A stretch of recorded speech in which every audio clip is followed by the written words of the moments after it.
Racing isn't easy, but experiencing it is. iRacing puts you in the driver's seat with the industry's leading sim racing game. Drive on laser scan replicas of the greatest racing circuits from around the world. Go head-to-head against other drivers chosen by skill-based matchmaking to ensure competitive racing at every level. Compete across all your favorite series. In officially licensed cars, engineered to deliver the most accurate driving experience possible.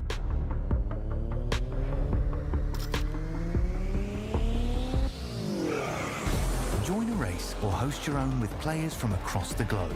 Race against the computer or in a league with friends. Feel the thrill behind the wheel. Visit iRacing.com.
Nascar can't defend. He's got the outside line for the second part, and he can't hold on. Going the long way around. We're going to be 3 wide for the lead as they all come to the line. Who is going to take it in the end? And here comes Lockwood. He's going to make the move to the outside. Quinn tries to force him off a little bit, but there he goes.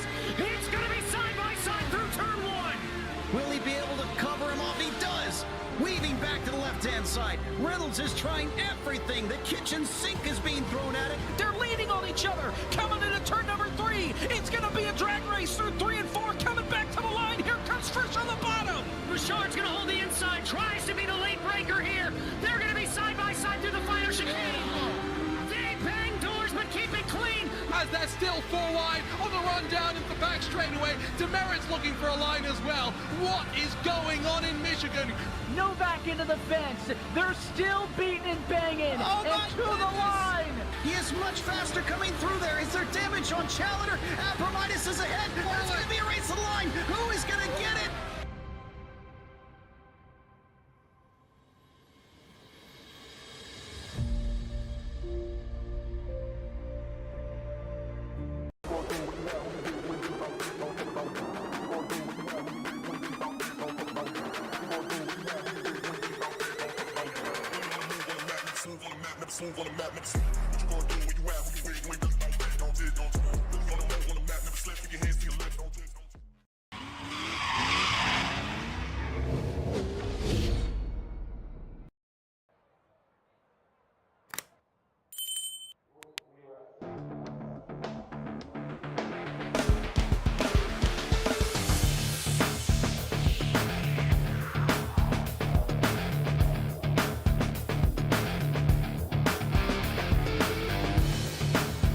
Hi, welcome in. This is a special stage here in the Tobacco Road Sim Racing League. Little next gen action at Richmond. Before the turkey gets into their belly, they're going to be out here racing 200 laps at Richmond. Going to be tight confines here under the lights. I'm Rob Campbell. This is Racer Nexus. In the booth with me this evening, Mac Nelson joining us for his first show. And Brian's in back as usual. One of our resident left-hand turn, left-right-hand turn specialists. Left, right, right, left. He can do it all. Welcome in, guys. This is going to be an interesting one here. We got, I think, about 15 cars on track, getting qualifying underway. What are you guys expecting to see here tonight? Zin, why don't you kick us off? Yeah, going to see some good, tight, short track racing. It's a little bit bigger for short track, but going to be multi-groove action. Going to be using up those tires, and we'll see if anybody wants to try and pull an Austin Dillon to take the win at the end of this. I don't know if they banned that on iRacing yet or not, but we'll see maybe Unlike tonight. the Hail Melon, I have not heard of anybody saying that it's banned. Protestable, yes, but not banned. Mac, any thoughts on the next gen car here and running around a short track like Richmond?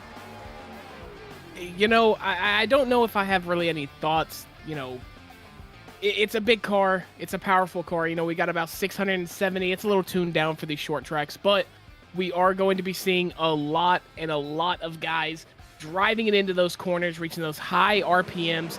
Might get a downshift or two in there. You know, it's not typically something you see here on the oval, you know, going down into that fourth gear, maybe that third gear like you would on a road course. But, you know, we might be seeing some of these guys. They're used to pushing that pedal on the right, but they might be having to hit that brake pedal here, setting the car into these corners here at Virtual Richmond.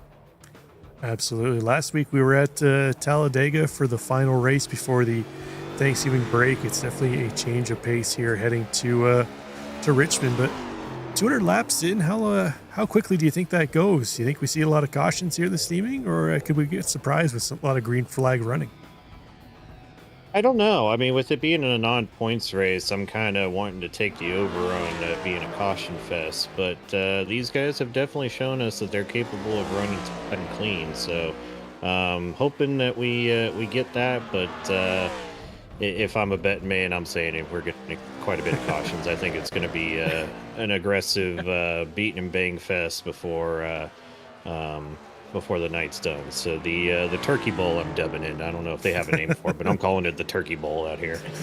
It's funny you say that because I hate to, you know, start our relationship on air off with some discourse, but I'm going to go the other way of you, Mr. Bryan. I'm going to go lower because if this race was on Friday after Thanksgiving, you know, these guys would be, you know, turkey drunk, ham drunk, maybe just legitimately drunk off of the stuff they're doing Thanksgiving Day and all that follows. But considering this race is on the Wednesday before, these guys might be locked in. We might get a real showing here tonight.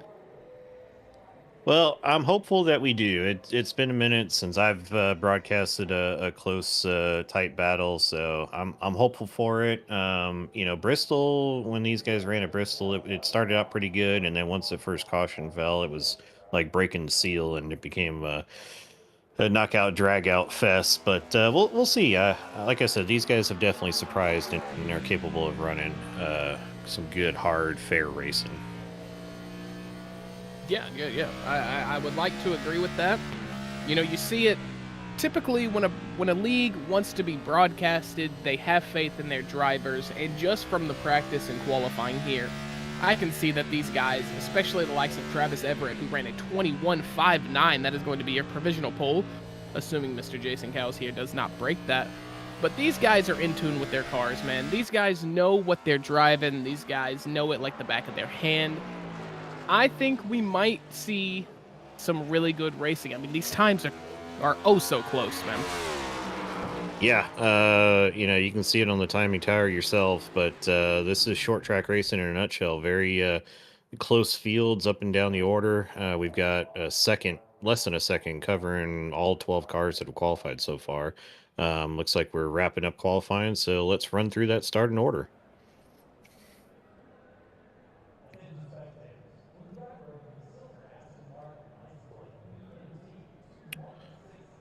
So tonight, your pole sitter is going to be Travis Everett, followed by Sean Smith to his outside. Row 2, you're going to have Michael Peaton and Jaden McGowan. Then row 3, you're going to have Justin Coos and Stoney Benfield. Row 4, you're going to have Jason Coos and Ronald Brayland. In row 5, you got Tommy D'Angelo and Joe Bonner rounding out your top 10. Mac, who we got? Sammy Casey is going to be P11 with Chris Perry starting on his outside. Row number 7 is going to be Brandon McLaughlin. Brad Harris there on his outside. P15, the Portuguese driver, Jonathan Pereira. P16 going to be Chris Toppings. And P17 is going to be Scott Matthews in that number 7 machine.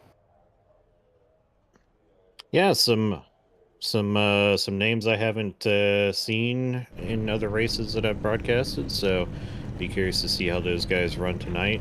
Sean Smith's one of those, and he's starting on very strong on the outside of row 1 there in that number 20 Nationwide Toyota Camry. But Travis Everett, he's been strong all season, no matter what track we seem to go to, super speedway, short track, or a mile and a half. He's always there in the hunt. So it's a non-points paying race, an all-star race tonight, if you will. We'll see what he's got for us at the end of 200 laps. Yeah, I mean, he looked absolutely incredible there in practice, rolling that bottom. He seemed to just, kind of know something that maybe the other drivers maybe didn't know or maybe weren't executing on. Or, maybe we see it in a lot of leagues. These drivers, they don't go out, they don't give practice their best because they know people are watching them, potentially their championship rivals, grid rivals, people that are, in and around the same place on the grid as them. But Travis Everett, man, he was driving in practice, and so I cannot wait to see what he does once we go green here. Yeah, I agree. And you mentioned rolling that bottom there in practice. What are your thoughts on how many guys you think we'll see hug that bottom tight, and those that will maybe try and be a little explorative on the high line and try and save some tires? Yeah, I think considering what we have here tonight, all-star race, non-points, I think a lot of people are just going to be trying to learn here tonight. I think they're going to be trying to, better their craft, become better drivers, become better racers, really get, their attributes up if we're talking video game sense here. But I think Travis Everett is going to probably be the guy that everybody kind of just follows. It seems that he just has it here at Richmond, and maybe these drivers behind him, I'm not doubting them, I'm not downplaying their ability whatsoever, but they not having the same qualifying time as Travis Everett means that Travis Everett's kind of got grips a little more here, and so I think whatever he does, they're just going to follow.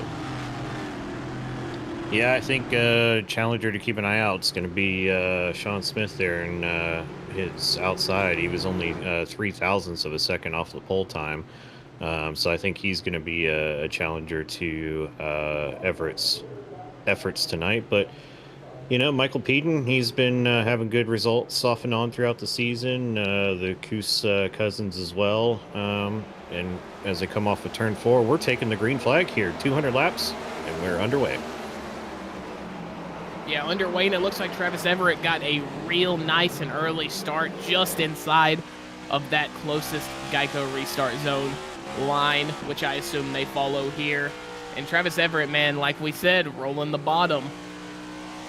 Yeah, you see behind him, third, fourth row guys driving it real hard down into turn 3 and 4 and getting into the cars that are on the outside. Saw a couple cars scraping the wall coming off of 2 on the end of that first lap. But Everett leading from pole so far. He's got about half a car to a car length gap. And we've got our first caution of the night. That's the 22 of Joe Bonner. Looks like he might have gotten loose coming off of 2 or maybe had some contact there. But either way, lap 3, we're under caution.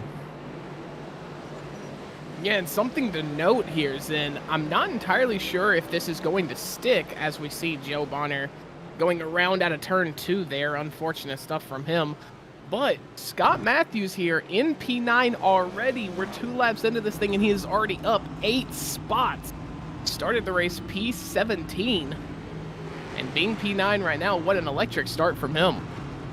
Yeah, you talk about not showing your full hand during practice and qualifying.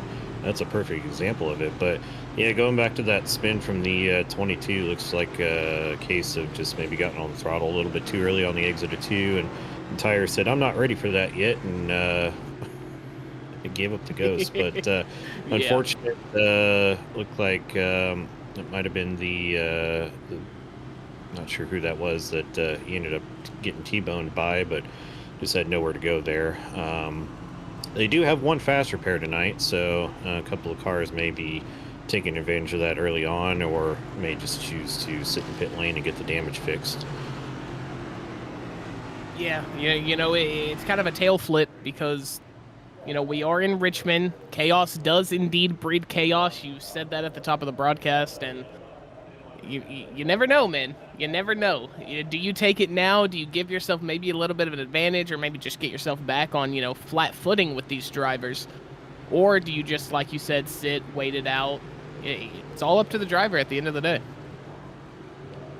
Yeah, and that's something that we've debated in the booth across multiple races is, when do you deploy that fast repair if you're unfortunate enough to have to contemplate that. And same too with the fuel strategy. These guys are limited on fuel, so they are going to have to make pit stops. They definitely cannot go 200 laps on a tank of gas. And with Richmond being a short track, kind of abrasive, not a ton of banking in these corners. You have to figure that they're going to be using their 4 sets of tires strategically throughout tonight's race. Yeah, in a perfect world, we'd see green flag pit stops. Everybody would, be level on fuel and tires throughout the entire event. But as you know, things almost never work out how we like them to, especially here in the world of virtual sim racing. Absolutely. Yeah, as we just look again at that incident with the 22, unfortunately the 32 there of Tommy D'Angelo was just the innocent bystander. I'm sure he was expecting to have a car sideways in front of him on lap 2, but such is life, as you said, in sim racing. But the lights are off on the pace car, which means we're going to go green next time by. Yeah, going green, and Travis Everett will have the button again. We'll see if he chooses to deploy early to release these hounds into the forest early again. Rounding off turn number 4, we are green. As just like he did at the start of the race, Travis is going to fire off real good on that inside line. Looks like the 20 kind of has a little check up there. The what is that? The 82 of McGowan had to back up and avoid getting back into the rear bumper of the 20 in front of him. We are under caution again, this time for the 34, Chris Perry. Yeah, well, lucky for Chris Perry. Yeah, I know you wanted to start with a little bit of can't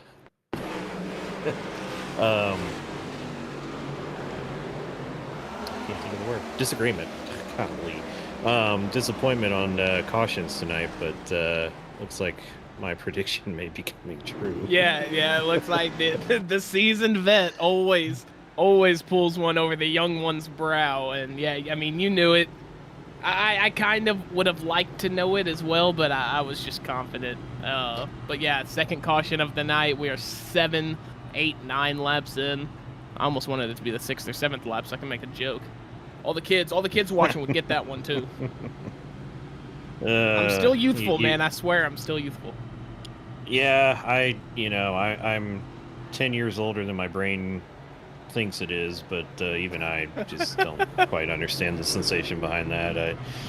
I try and stay hip on all the new things, not to call myself a boomer or anything like that, but I just, some things, man, I see on the internet and I just can't help but shake my head. Yeah. One day when I'm old and in the retirement home, and my friends' kids all come up to me, they'll finally explain to me what the hell the meaning of 6-7 is. But till that time, I'll just shake my head. Anyway.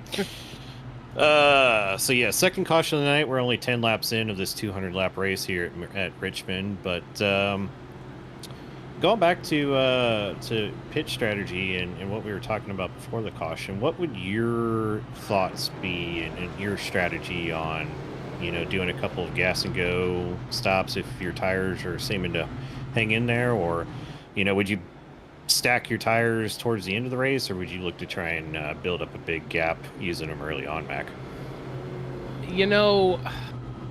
It's so hard, and a lot of people, they don't truly understand it when they get into sim racing. Yes, driving the car around the track is what you are doing, but the strategy, the involvement on everything mental, on the mental side of things, strategy, that is what plays a big part in it.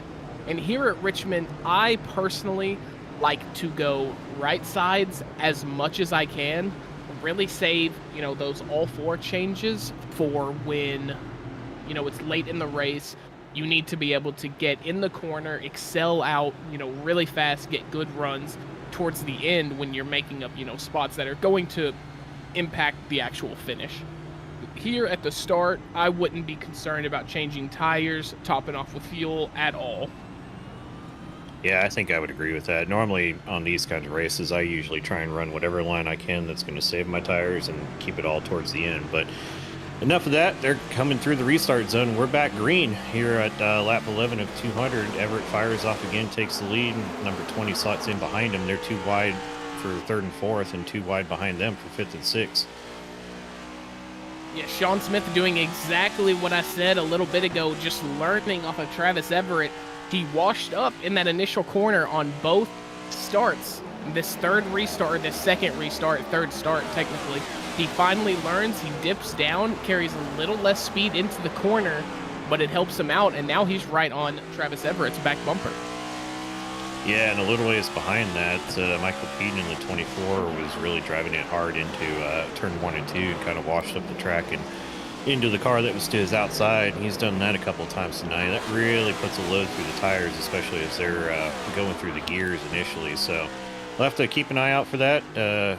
See how things wear out if we get some green flag running here. So far, so good, keeping it clean. Hopefully it's not a commentator's curse, but everybody running single file looks like. Finally figured what line they want to be in, and I say that, it looked like Peden was going for the high line there through 3 and 4. But they're back single file going across the start-finish line to complete lap 14 here at Richmond. And Justin Coos here in the 459, currently sitting in P9. He has gone down 4 positions since we started. He had that top 5 start, however, has fallen down to P9, something, you know, really early in the race you don't really need to worry about.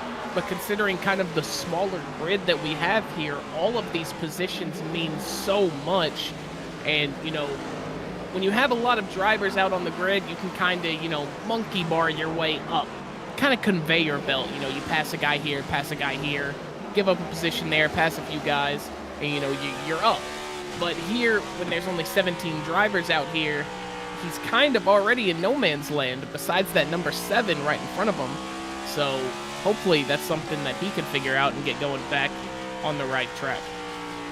Yeah, exactly. You know, and we've got, you know, some jockeying for position going on up around 4th, 5th, and 6th place with Jaden McCowan and the 82 of and the 24 of Michael Peden. But you know, going back to what we were talking about under caution, you know, these guys are having to figure out if it's more beneficial for them to push now and try and get up towards the front.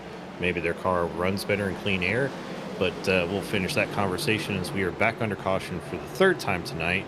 This time looks like potentially for the 827 of Jason Coos. Yeah, so the Coos, I assume brothers, not having the greatest of starts here. As we take a look, just bumping into that wall. And it looks like the yellow is going to be thrown. Oh, looks like it might have been for his cousin Justin in front of him. Just at the tail end of that shot, we saw him pointing nose into the wall, so not sure what happened there. It just looks like gets loose off of turn 2, maybe. Oh, there's your cause for the caution. Looks like Chris Toppings in the Quack Pack number 12 may have gotten tagged there at the end of that spin. Yeah, just getting collected, and that's got to be the worst thing when you're trying to have a good, meaningful race here. Is just you're running your setup, you're running your strategy perfectly, and then unfortunately just getting collected in someone else's mishaps. But that is the world of racing. You can't only rely on yourself. You've got to watch your surroundings. Well, I don't know about your luck in official races, but I certainly seem to have the magnet in my car to always get collected in other people's messes. So I know that feeling very well that Chris Toppings just had on the track. Oh, you're telling me. You're telling me I'm an IMSA guy here, and the amount of times I've seen a hypercar tuck his tail into a corner that he shouldn't be tucking it in, and then I just end up getting collected in my poor little GT3. And yeah, that was it's a disaster. That was me as well. I'm in primary road guy as well. Did the 24 hours Daytona over the weekend, and spent many a time with GTP flashing its light saying, hey, I'm going to pass here, and then either backed out to the last second or made things very, very sketchy. And as a prototype driver primarily, I just shake my head at those guys. Yeah, the best part is when you're about 250 feet away from the bus stop entry, and that's when they decide they want to, overtake you. that's when it's the best. It Although, really hits there, like good mac and cheese. Yeah, my favorite though actually involved a GT3 car. I was in the LMP2, but I had just passed this Aston Martin GT3, and it decided going into the bus stop that it didn't like being passed, and so it was going to try and outbrake me. That was my favorite moment of the race. But anyway, back to the race at hand here. Lights are off the pace cars. We're circling around. These guys are going to get double file.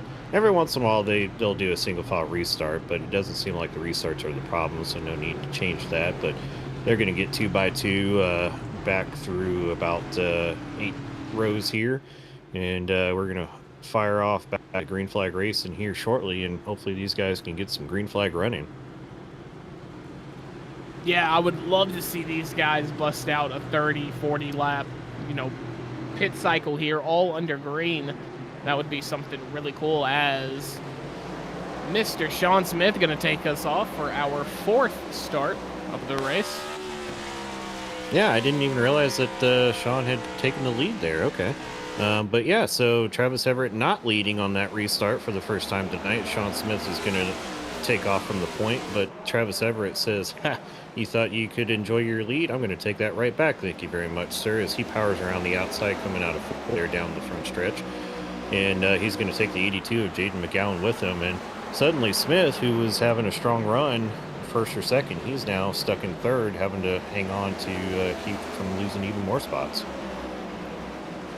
Yeah, kind of crazy how strong he looked in those opening, in that third run, actually, our last run, where he actually took the lead, and that is going to be the 20 of Sean Smith, having just a little bit of a moment. Coming out of turn 4, maybe commentators curse, maybe he's watching the broadcast. Sorry, Sean, if I spooked you, man.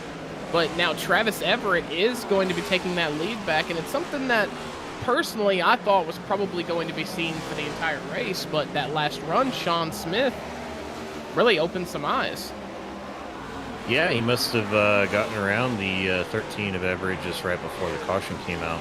But unfortunately had that little bit of a moment, well held, we should say, from the 20 of Smith to keep the car from spinning and bringing out the 4th caution of the night. But unfortunately for him, drops from 3rd down to 7th, and he's having to keep his eyes out for the 12 of Chris Toppings behind him. But you see the 7 there of Matthews going slowly on the bottom, as he's going to get passed by the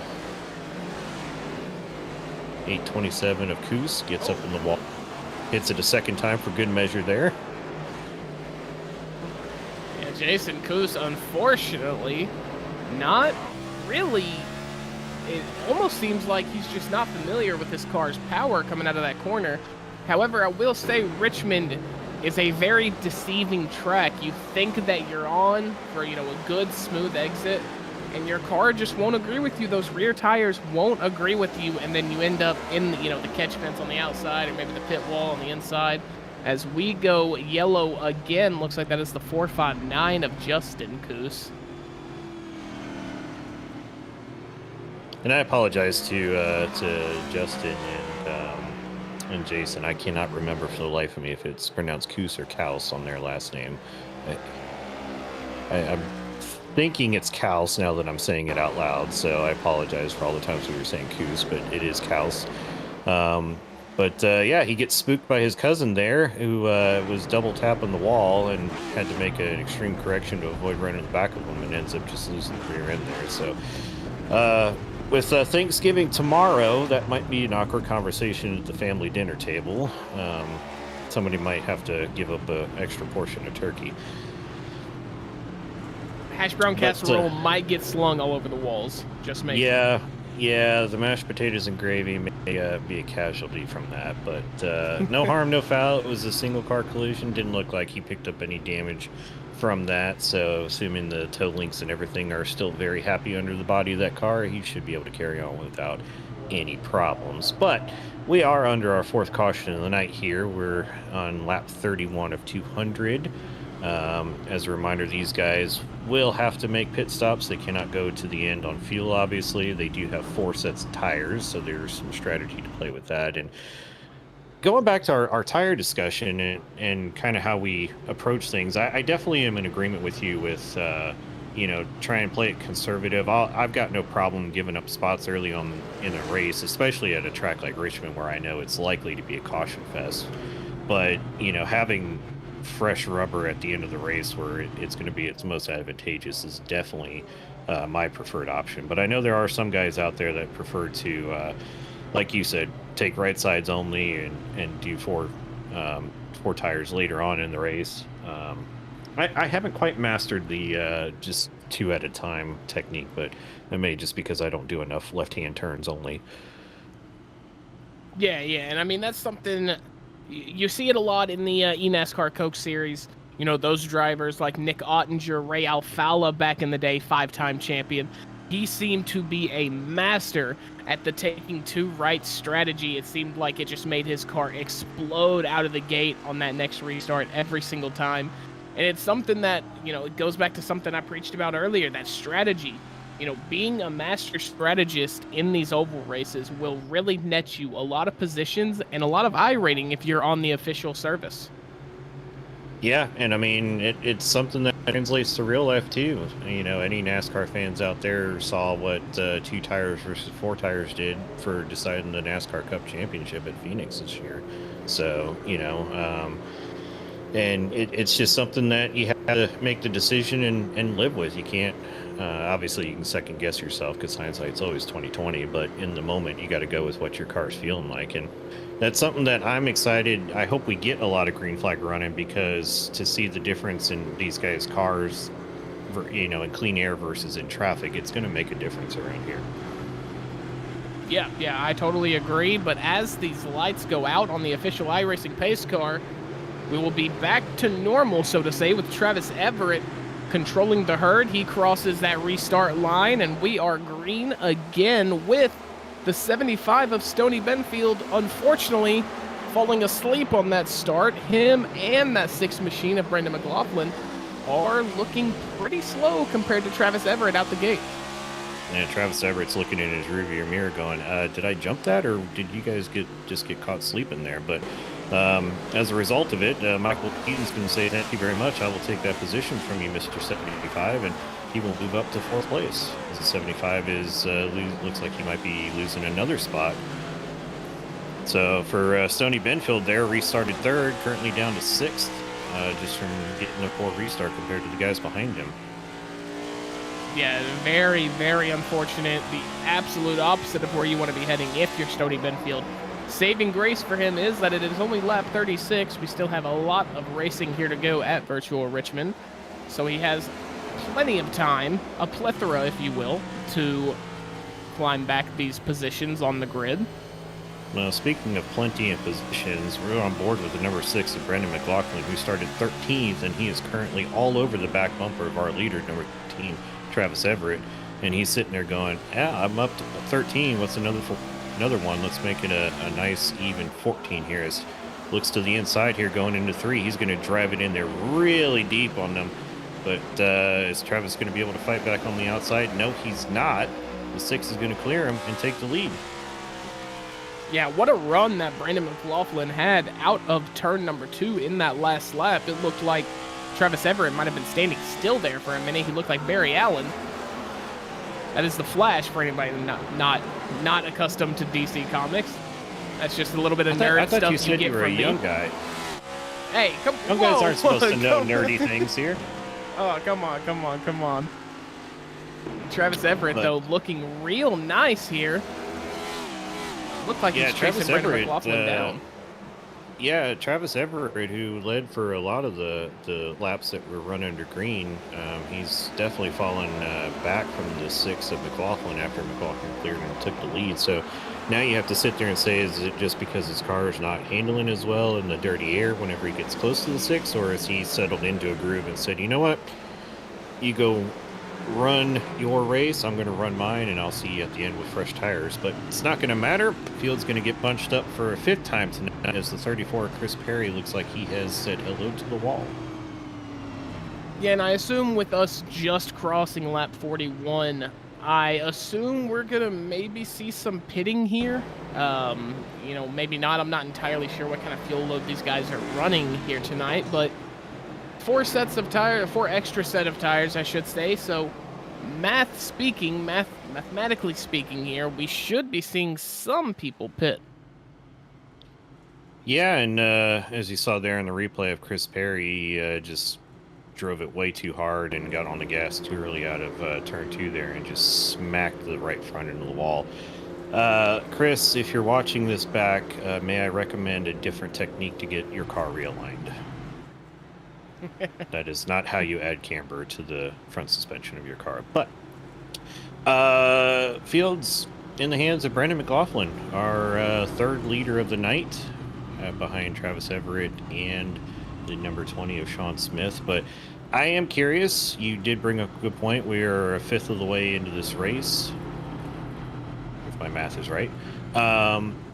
So yeah, I do think that we will see some pit stops here. I don't know how their fuel mileage is, but I would suspect that some guys may choose to shake things up, get some fresh tires.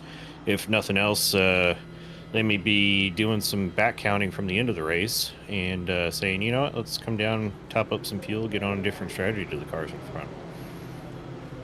Yeah, and considering the fact that these cautions have been kind of spread out, we haven't really got a big number of green flag runs. These tires aren't really wearing as fast as they normally would because they're heating up, cooling off, heating up, cooling off. You're not really burning much tread off of them as you would, you know, going 40 laps green. So these guys might be able to extend this just a little longer than maybe you would under green flag conditions, because at the end of the day, they are sitting at, you know, 55 miles an hour behind the pace car for a lot of it. Yeah, definitely. And, you know, the guys that know what to do are definitely clutching and coasting. They're not burning any fuel whatsoever, just cruising behind the pace car. But as we look at the number 38 of Jonathan Pereira, got the lucky dog wave around that time by. So he is back on the lead lap, currently sitting in P15 where he started. Yeah, and Jonathan Pereira, you know, you saw it a few months ago. iRacing pushed out this update to where we could change our region, our flag to whatever we want. However, I will say, with the last name Pereira, I'm pretty sure that he is not fibbing. I'm pretty sure he might actually be Portuguese. In a league that I casted a few months ago, a lot of the dirt drivers like to change their flag to Burkina Faso and St. Kitts and Nevis and Malta and Moldova. You know, stuff like that. That doesn't really, you know, obviously they're, you know, lying. But I don't believe Jonathan Pereira is, as Brandon McLaughlin is going to release the hounds again as we get our, I think, 5th start, maybe 6th of the race. And he is looking... Yeah, and he is looking to extend that lead over Travis Everett, but Travis Everett in that opening corner did look extremely well, looking to chase down the number 6 Miller Lite machine. Yeah, Travis Everett definitely got a good restart, and so did the 6 of McLaughlin, as those two guys with the 75 of Benfield are kind of pulling away. They've got a small gap built up over this pack, but everybody's running 2x2 here, jockeying for position, even 3 wide as we see exiting turn 4 there. Intentionally, I'm sure. I don't think they intended to go 3 wide there, just kind of how it happened with the 23 of Ronald Braylon washing up into the 82, and the number 20 of Smith said, thank you very much, I'll slip underneath both of you, get me a 2-for-1 special there. But as we were on board with the 82 of Jade McCowan, looked in the inside as the 23 of Braylon clears him in front. And interesting to see Braylon in the Chevy tonight. I'm pretty sure he's routinely driven a Toyota in previous races, so maybe figuring if you can't beat the Chevys, you might as well join them. I'm typically a Toyota guy when I do my NASCAR stuff, but I have seen that Chevrolet has been kind of running the eNASCAR Collegiate Series. And I'm not entirely sure if that's just down to coincidence or if the Camaro is genuinely a better car. Yeah, we were talking about Benfield was the third of that 3-car breakaway pack, and he says, I'm not waiting around any longer. He just passed the 13 of Travis Everett. and he's setting his lights to go run down the 6. But here's the replay of that move. Just gets it down to the bottom side, drives it into turn 1. Everett's got no choice but to give him space there. Keeps it tight. Well done. Easy to wash up there into the car to the outside. Gives him plenty of room to allow Everett to keep it off the wall, and seals the deal going into NASCAR 3 there. Yeah, and I'm not sure if Everett is, biding his time, maybe trying to save or something, but it seems like all these times he's been overtaken as he gets approached by the 24 of Michael Peden as well.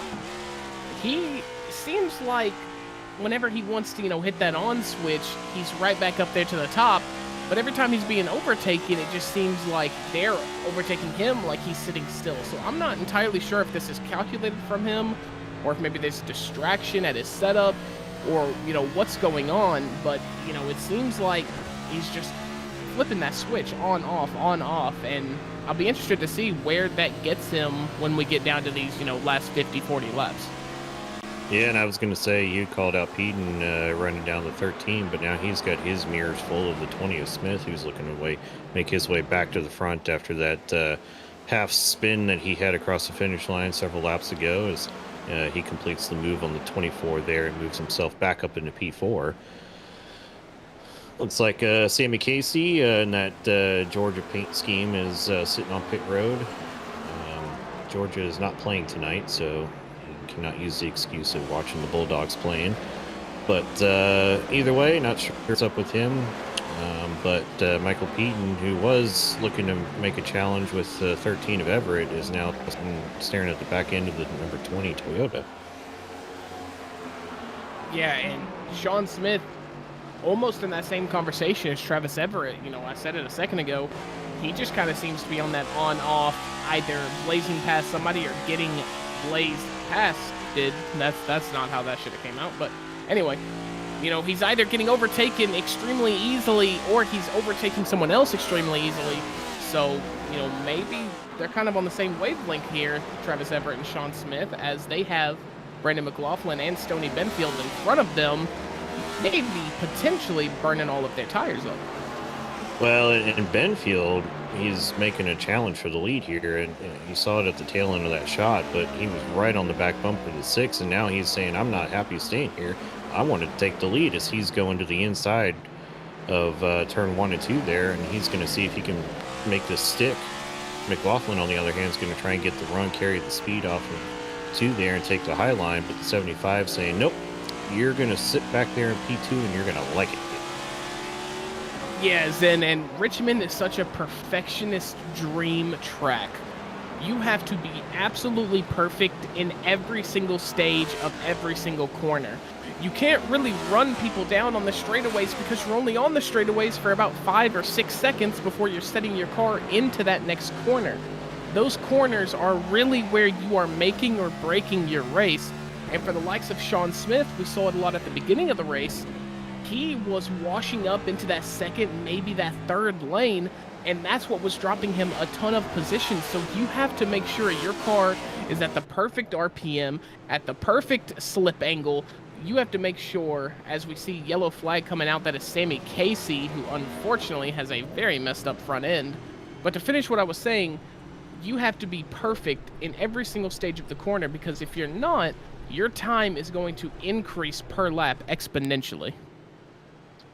Yeah, as we see the 4 of Sammy Casey limping his way back down pit road. We saw him sitting on pit road for a period of time before that happened, so not sure what caused that amount of damage. Definitely not a soft hit into the wall, as we see him coming down the backstretch here into NASCAR 3, and just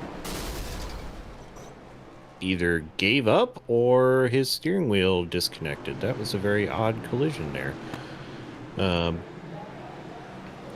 Yeah, not sure if he had some existing suspension damage, maybe a broken toe link and knocked the steering out, and he was trying to get a handle on it or what. But making use of that fast repair, as we see the fenders and the front bumper have been replaced. As we see him weaving down, I wonder if he has a steering wheel issue and he's trying to sort it. We saw the car take a violent lurch to the left as he was going down pit road there. So Not sure if he's got an equipment issue, but either way, his number 4 Georgia Mustang is fixed and back in the hunt. Yeah, it was a quick kind of dodge to the left and then the right. I'm not entirely sure. I think it might be equipment malfunction, like you said. I know for all the Fanatec users out there, I know it's kind of a meme in the communities and the subreddits nowadays. When your wheel just jolts left and disconnects, that's when you know they're on a Fanatec wheel. So I'm not entirely sure. Yeah, I'm just kind of speechless. I don't think he would have, you know, such low integrity to just throw himself at the wall intentionally. I do think that it was probably an equipment mishap. Yeah, either that or he may have just had a momentary lapse in attention and realized that he was taking way too much speed in there, tried to save it, and the car just snapped on him. But either way, a very weird solo car incident. Regardless of the reason behind it, we are under our 6th call of the night. And this time we did get some takers to pit road, getting some service done to their car, whether it was just fuel and tires or just fuel. But looks like we had almost the whole field come down. Yeah, everyone except Chris Perry. From what I'm seeing, my information that I'm being given, Chris Perry is the only driver to not have taken a pit stop yet. So we'll see what exactly happens because of that. Oh, and I'm hearing that Chris Perry was indeed the lucky dog, so he did indeed get that wave around. So he is not back on the lead lap, but he did get one of those laps back. And we are back green for our, who knows what time. As Travis Everett takes the lead and leads him down into turn 1 here, and the 20 of Smith has made a resurgence. He's back up where he was at the start of the night in P2, chasing down the rear end of that 13 car in front of him, followed closely behind by the 6 of McLaughlin and the 75 of Benfield. Look for those 4 guys to get linked up together and start pulling away from the 24 of Michael Peaton. Yeah, it looks like those 4 guys, you know, you said it, Travis Everett, Sean Smith, Brandon McLaughlin, Stoney Benfield, they kind of just seem a step ahead of everybody else when it comes to pace, when it comes to, you know, awareness on the track. As we go yellow again, this time it looks like it might be the number 22 machine of Joe Bonner. We'll have to take a look and see exactly what happened. Yeah, slightly crumpled right front fender there. I can guess what probably happened. Yep. Got a little bit of wheel spin there, exited in turn 2 and tried to catch it, and the car just snapped and hit the wall head on about halfway down the back straightaway there. So not sure if he's got a faster pair left or if he's just going to come down and let his mechanics hammer their frustrations out on the sheet metal there. But unfortunate for the 22, he had a rocky start to the race and looks like his misfortunes have continued, currently running down in P13. Looks like he is the last of the lead lap cars. But yeah, back to your point. It definitely seems like the front 4 currently, Everett, Smith, McLaughlin, and Benfield, seem to kind of have the pace of the rest of the field tonight. Those guys have shown at any point that they can lead this race. It's just going to be a matter of how their cars handle when these guys start racing side by side later on in the race, if they're all still together. Yeah, and that's something I completely agree with, because these 4, they just kind of have it in that latter stage of the corner. You know, when they're pushing down on their accelerator, their throttle, they're trying to get up and out of the corner onto the back straight or the front straight, you know, wherever they find themselves. These guys, you don't see that rear end twisting out a little bit. You don't see any step out. They've got it completely under control. They've got it, you know, tuned in, like the car is on rails. And when you look back at the mid-pack here, I've seen a lot out of Gary Braidland. I've seen it a lot out of Tommy D'Angelo. And I've seen it a lot out of Jonathan Pereira. Those guys, they might get on just, you know, 10, 15, 20 feet too early, and that rear end's going to step out just a little bit, and although you don't feel it slowing you down, the lap times certainly reflect that it is. Yeah, and to your point about Richmond being such a perfectionist track, certainly these four guys up at the front have shown, you don't see them washing up, into lane 2 or lane 3 the way that we've seen from Keaton and some of those guys behind him when they're, when they drive it into the corner, they're doing it in such a way that the car is being able to stick and respond, and they know that they can drive it in there and it's going to hold. They don't have to worry about necessarily washing up into a car that's to the outside of them. That's going to be a huge advantage to these guys as the laps tick closer to lap 200 and these guys start getting more and more racy. They're going to know that these guys can run close to each other and not necessarily wreck each other. So Yeah, we see the 7 of Scott Matthews get the lucky dog wave around. And real quick, before we go green here, Travis Everett, he has shown excellent pace in that second lane, in that third lane. So as we get down to these latter laps of the race, will we see him try to go for maybe an overtake for the lead around that outside?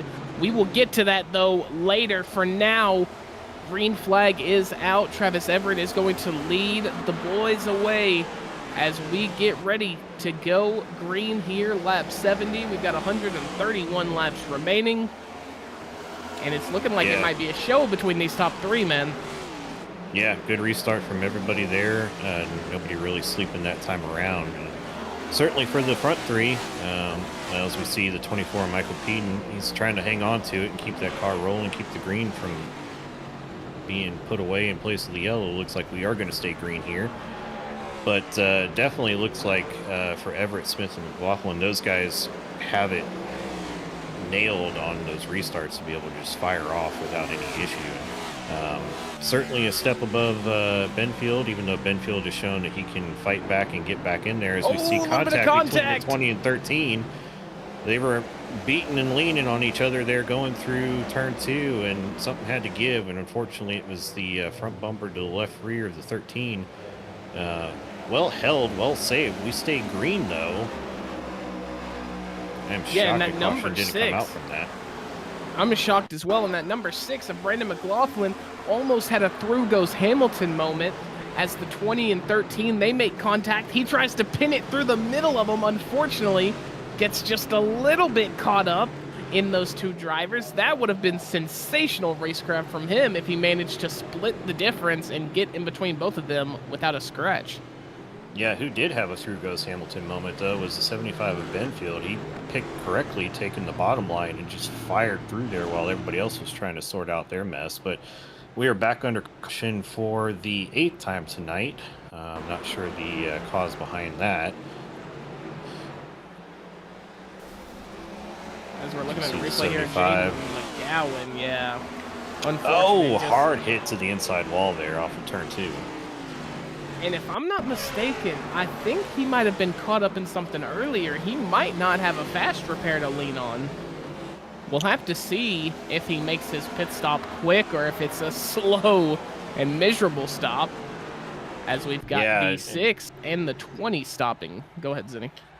Yeah, and as you were saying about guys just, getting on the throttle 10, 15 feet too early there, it looks like that was playing a part there in what happened with Jaden McGowan. He was definitely keeping that wheel turned after the exit of the corner to make sure he didn't get up into the 75 of Benfield. And unfortunately, when he put the power on with the wheel turned, the car said, I'm already turning. I don't think you want to do this. And even though he tried locking it up to keep it on the wall, he still made contact. But he's in his pit stall now. Not sure if he has a fast repair to your point or not. So I guess we will keep an eye on that to see if he's getting her damage fixed naturally or if he's going to use that spare car. Yeah, I'm not entirely sure, but I want to switch gears here for a moment, Brian, and talk about, the holiday. Talk about something relative, something seasonal. Richmond Raceway, and I just found this out earlier today, Richmond Raceway actually has a connection to Thanksgiving, and it's a pretty monumental one. They do something called the Operation Harvest Community Thanksgiving Distribution. Every single year on Thanksgiving Day, it's a large-scale food drive that is put on by the St. Paul's Baptist Church, and it provides holiday meal supplies to thousands, and that is a legitimate number, thousands of families in need across all of Virginia and the Southeast region. So something, really, really cool that goes on at Richmond Raceway. It might be a little cold out there during their, Thanksgiving charity donation event, but hey, you're putting hot meals into family stomachs that might not be able to get it any other way. So very well done. Hats off to Richmond Raceway. I absolutely love hearing that. I was fortunate enough to work for an organization here in Austin that was able to do food drives and so forth for our government workers that were impacted by the shutdown. So I'm all about the spirit of giving, and especially during the holidays, it means that much more to the families that are able to get it. So like you said, hats off to Richmond. Love hearing that. It sounds like it's a phenomenal tradition, and I'm sure those folks are well geared up to get everything ready for tomorrow, as we're about to get geared up ourselves here and go back to green once again. Yeah, getting geared up, banging through those gears is the 75 of Stoney Benfield. He's got what probably looks like the Avengers in his rearview mirror. Here you've got Travis Everett, Gary Braylon, Tommy D'Angelo. They're all almost in a line wanting to overtake him. He is in the most prestigious position right now. Travis Everett going to try to tuck it down on the inside. Can he get it to stick? Going across the start-finish. Here we go. Lap 80. It looks like he might be there, setting his car. No, the 75. Stoney Benfield going to be able to get that squared away, but Travis Everett is not going away. He is going to try it again, heading into 3 and 4. This time he gets the position, and he gets the car length ahead. That is the move done and dusted. Travis Everett back in the lead. Yeah, and immediately pulls about a car length and a half gap there on the 75. Is now the 75. Ooh, contact! He's gonna spin. Oh, you have to wonder if he maybe got touched from behind there. That is unfortunate to see from a strong contender early on in tonight's race. We'll have to look at the replay to see if he got some help from behind on that or just lost it on his own. Looks like that's the 23 of Braylon. Big contact. Big contact. Man, it's bad to bump draft at super speedways. It's even worse to bump draft in the corners at short tracks there. Yeah, just got a bad bump in the wrong time. That car's already loaded up, and he's getting ready to come off the corner there, and just unfortunate there to get collected by the 23 and strong contender spun around. Doesn't look like there's much in the way of bodywork damage, but you have to sit there and wonder how the suspension is. These cars, certainly the most fragile parts of these. Yeah, and Michael Peden with a Code Brown moment. Incredible racecraft from him to get to swerve out of that, precarious position. And that could have been, if he would have got collected there, that would have spelt disaster for almost everybody behind him. As we take a look here, taking the high side, he sees what happens, a little too fast for him. And look at that, just, ooh, that was clean. That was clean, tidy work from Michael Peden. Yeah, hats off to the 24 there. I mean, we've seen guys lose it on their own coming off of the corner there, and for him to make that hard lane change and keep the car underneath of him without spinning it and avoid the cars wrecking it from him, well done. I think that's an early candidate for move of the race, save of the race. What do we want to call that? Yeah, I mean, at this point, any clean green flag overtake is up there in the rankings. As we get ready for our 10th start of the race here, lap number 83. Tommy D'Angelo sitting up with the Giants. He's up 7 spots. Jonathan Pereira as well up 12 spots. Behind him, Scott Matthews up 13. Chris Toppings behind him in P5. He's up 11 spots. So real opportunistic stuff here. Yeah, Pereira, who, if you remember earlier on, was getting a lucky dog. He's certainly made the most of that and has worked his way up to P3. But Tommy D'Angelo sitting there in second place has had a relatively quiet night in the far tonight. Hasn't really had any mistakes of his own. Hasn't really been in any battles with anybody. And he's just slowly but surely worked his way up and taken advantage of these other guys having problems. Yeah, I forgot who said it. I'm sure it's some famous movie quote, but the quiet guy is always the most dangerous. I've heard that growing up all my life, and it seems like Tommy D'Angelo might just be the quiet mouse here tonight. Like you said, in that second spot, he'll have the outside once we go green, and the outside has treated drivers pretty bad here tonight on restarts. We'll see if he can flip that script. Yeah, our second, third, and fourth guys are all the biggest movers of the race. I say second, third, and fourth are, with Jonathan Prairie up 12 and Scott Matthews up 4. Scott Matthews, another one of those quiet guys, moving his way up. As we fire off back to the green flag here on lap 84, going to lap 85, as we see Travis Everett and Tommy D'Angelo really build up a gap to third place behind him as they go 2 and 3 wide coming out of 2 there. Yeah, and I think the interesting thing this runs in is going to be Sean Smith and Stoney Benfield. We see him right there on the bottom of your screen. They're going to make contact again. Sean Smith is going to be pushed off the track heading through the start-finish, but what I was going to say is that it's going to be very, very tricky for these drivers to get past these guys and get back up to the top of the grid, because we really don't know what mass overtaking looks like in a green flag run with these drivers here tonight. So, you know, is that something that they're going to be able to get done? As we look at the replay, it looks like kind of just a racing incident. They both moved into the same sort of real estate, not knowing the other was, you know, coming towards them. But, you know, no harm, no foul. We keep going. Yeah, McLaughlin there was moving around cars that had washed up in front of him there on the exit. And the 20 was coming up off of the low line that he ran. And like you said, they just kind of met in the same spot there. And just glanced off of each other. We stayed green. Nobody real spins. But speaking of spinning, that's going to be the number 7 of Scott Matthews. I said he was having a quiet night. I may have given him a little bit of commentator's curse on that one, unfortunately, as he is going to make contact with the back straight wall there coming off of turn 2. So he was fighting with the 38 of Pereira in front of him. And I think he called it. He just got on the gas a little bit too early coming off of the exit of turn 2 there, and unfortunately overloaded those rear tires. Yeah, something oh so common to see here at short tracks, especially Richmond, possibly the most unforgiving short track of them all. And yeah, that's, you know, just the number of drivers that, you know, rear step out has claimed tonight, climbing. And if I was a betting man, I'd say that number is only going to go up.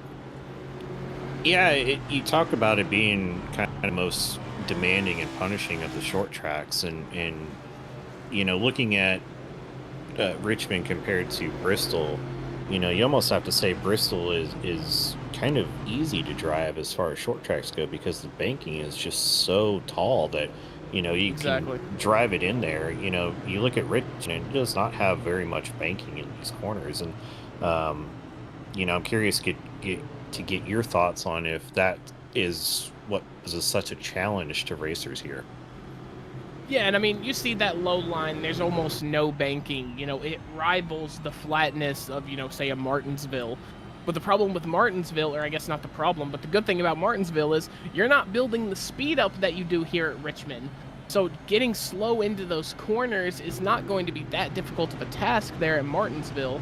Whereas here at Richmond, you've got some hill, you've got some fall coming onto these stretches if you take, you know, second, third lane. So yeah, these guys are moving very, very quickly. They've got to get their cars slowed down, set, and turned into that corner very, very quickly. The margin of error is, like I said, just very, very small, which is why, you know, I said it, a perfectionist track.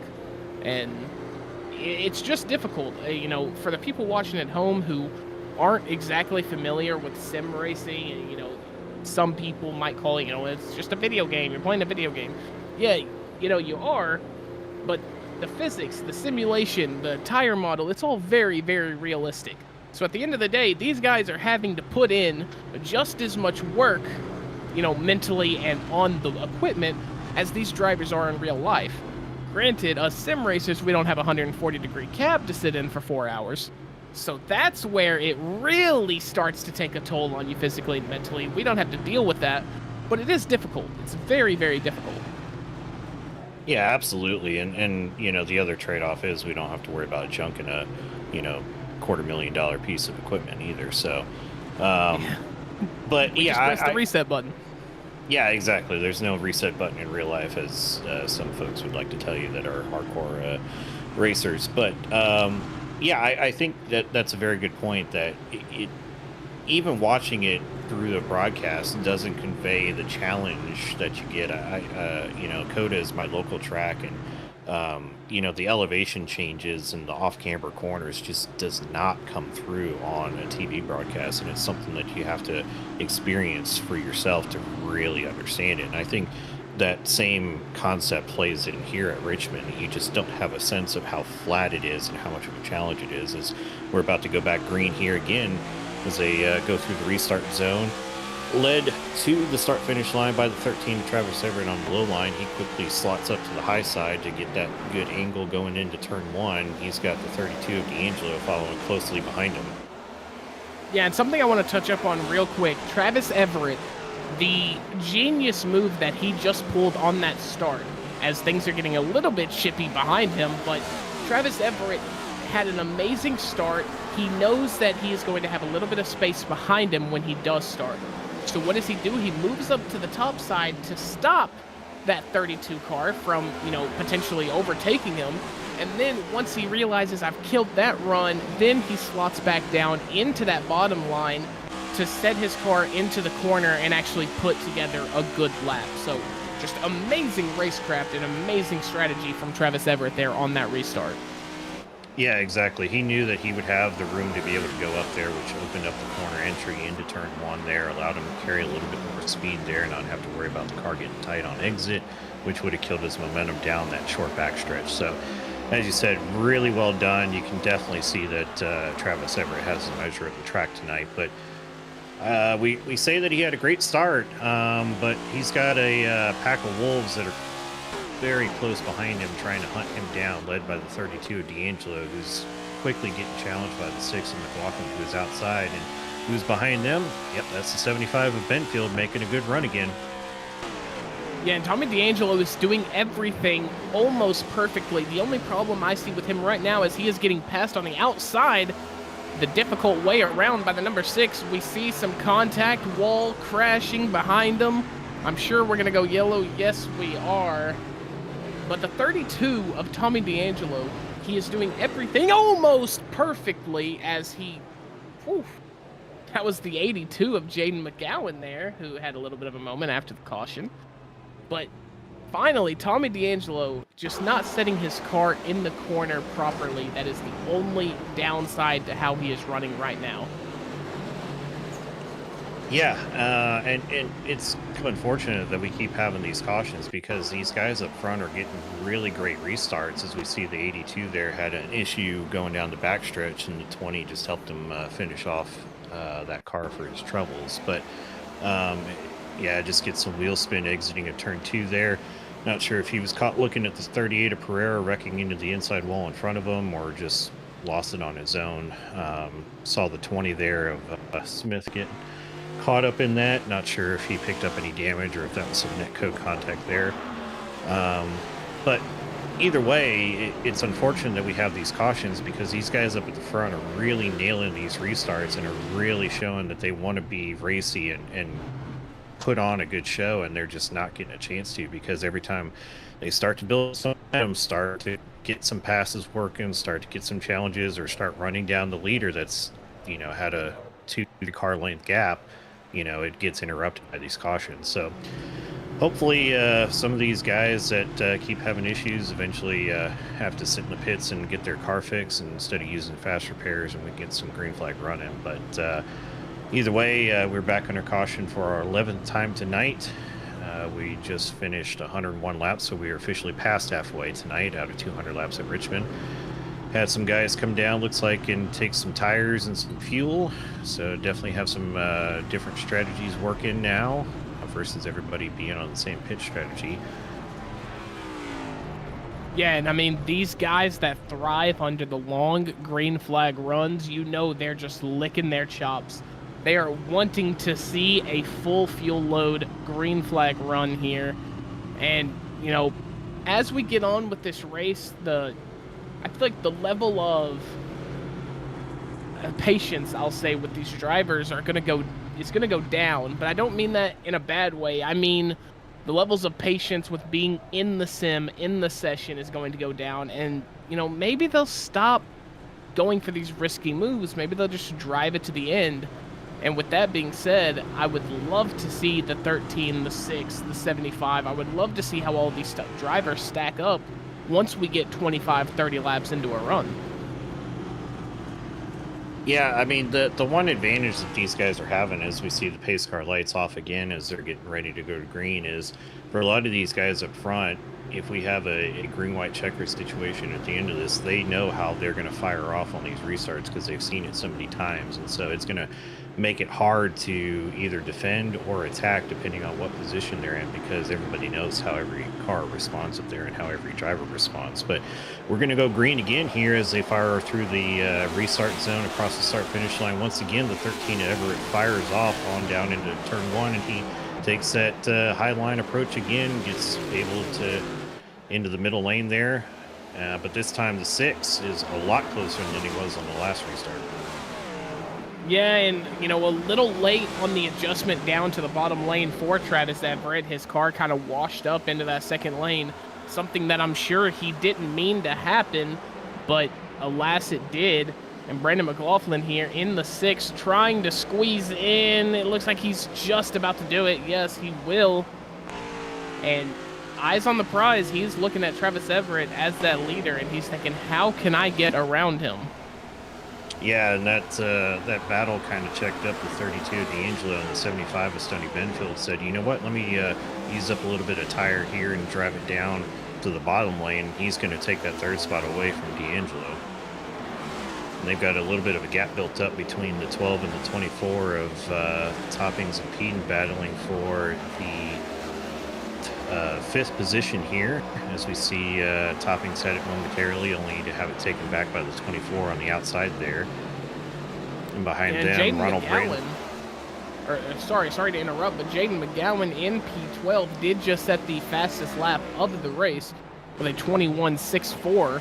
So we'll see if he's able to translate that into something, you know, long term and maybe get some of these laps back. Yeah, and Travis Everett, he's focusing on holding off the 6, but he needs to be focused on holding off the 75, as the 75 of Benfield is making a charge here. It is worth noting that we were talking about tires and pitch strategy and everything.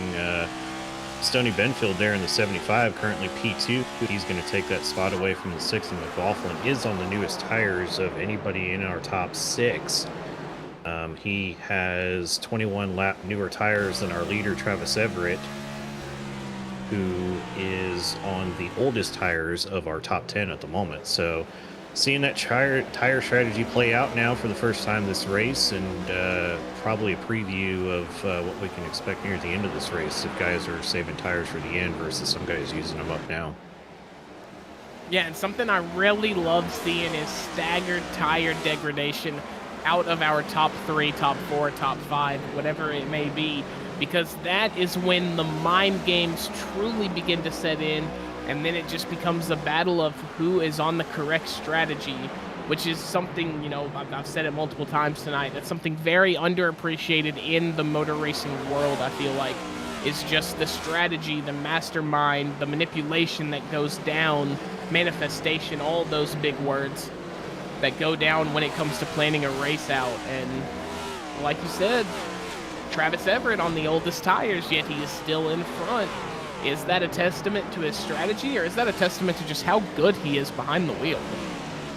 Yeah, exactly. And I was going to say, this is not something that's going to show up on a stat line or, you know, anything like that that's measurable. But, you know, to see a driver the caliber of Travis Everett be able to defend and hold off and make the guys on new tires behind him really use up the tires, as we finally see the 75 catch and put a pass attempt on the 13.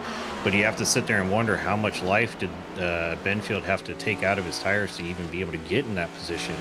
And so Travis Everett's going, yeah, you might take the lead, but I'm going to make you use up a lot of those new tires. And so we're going to be on a new playing field here in a minute as we see the 75 make that move stick finally going into turn 1. And he's going to lead again. Yeah, now Travis Everett, it's just a matter of stay as close as you can behind him. That is completely fine if The 75 of Stony Benfield is leading this race. He has no problem with that up until the white flag. So Travis Everett just trying to maximize his already increased profit when it comes to the, value of his tire sets. As we go yellow again, this time it looks to be Chris Perry in that number 34.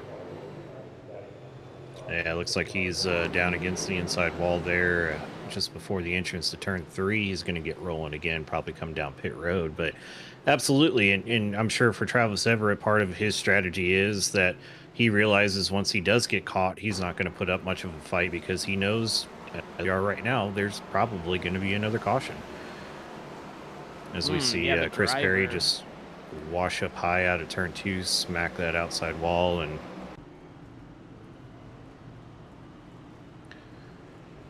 speaking of pit stops, looks like we're going to get the entire field coming down this time under caution. We'll see who takes right sides, who takes no sides, and who takes all 4 potentially. Yeah, so I think you got to lock in Travis Everett here for all 4. But as for Stony Benfield, might just be a little bit of a splash and dash here because he is on relatively new tires. However, being 115, 16, 17 laps into this race, if the drivers have only used one of their extra 4 set of tires, maybe we can spend a little bit, maybe splurge, maybe get some 20, 30 lap runs in here on these tires and still have a set ready to go, as that is going to be a very neck and neck race across the line. Yeah, and as you saw there, both sides of the car went up on jacks for the 13 of Everett, so he definitely took all 4 tires. I could not see the 75. I don't think it went in the air, so it might have been just to top up of fuel. As we're going to get an overhead replay here of the race off pit lane, Everett making use of that number 1 pit box here.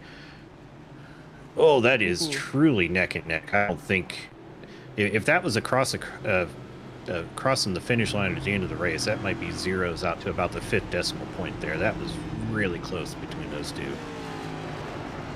Yeah, that was something reminiscent of the pit stop at the end of the Cars 1 movie. What a fantastic movie.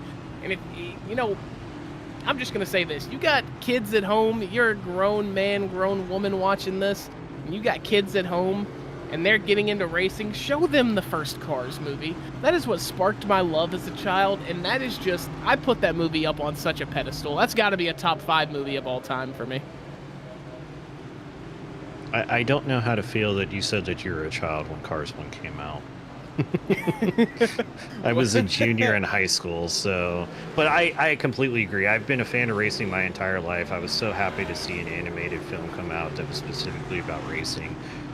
It was great for me as a Paul Newman fan. It was the last film that he did, and Paul Newman himself was a very accomplished road racer, even though he was an actor first, and followed in the likes of Steve McQueen and had the likes of Patrick Dempsey and Michael Fassbender follow behind him. But absolutely cannot recommend Cars enough. I 100% agree with you. If you've got a family with little ones and you yourself are interested in racing, definitely get them to watch Cars.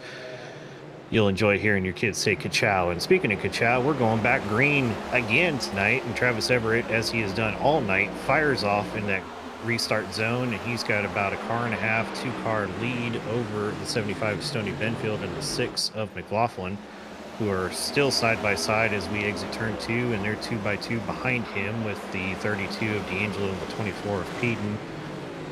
Peden driving that high line, trying to roll as much speed as he can off of turn 4. He's going to nose about half a car in front of the 32, only to have 32 D'Angelo stick it back down the inside. And they're still side by side, which is going to allow the front 3 to run away if they don't get it sorted here quickly. Yeah, something about those 4th, 5th, 6th positions. They love to do battle. That's just kind of how it goes, as that is going to be the 75 of Stony Benfield. Getting a little bit of a Code Brown moment. He is able to save it. We are yellow again for the 13th time. But if that was the only thing that happened, that is such a NASCAR caution that just got thrown there.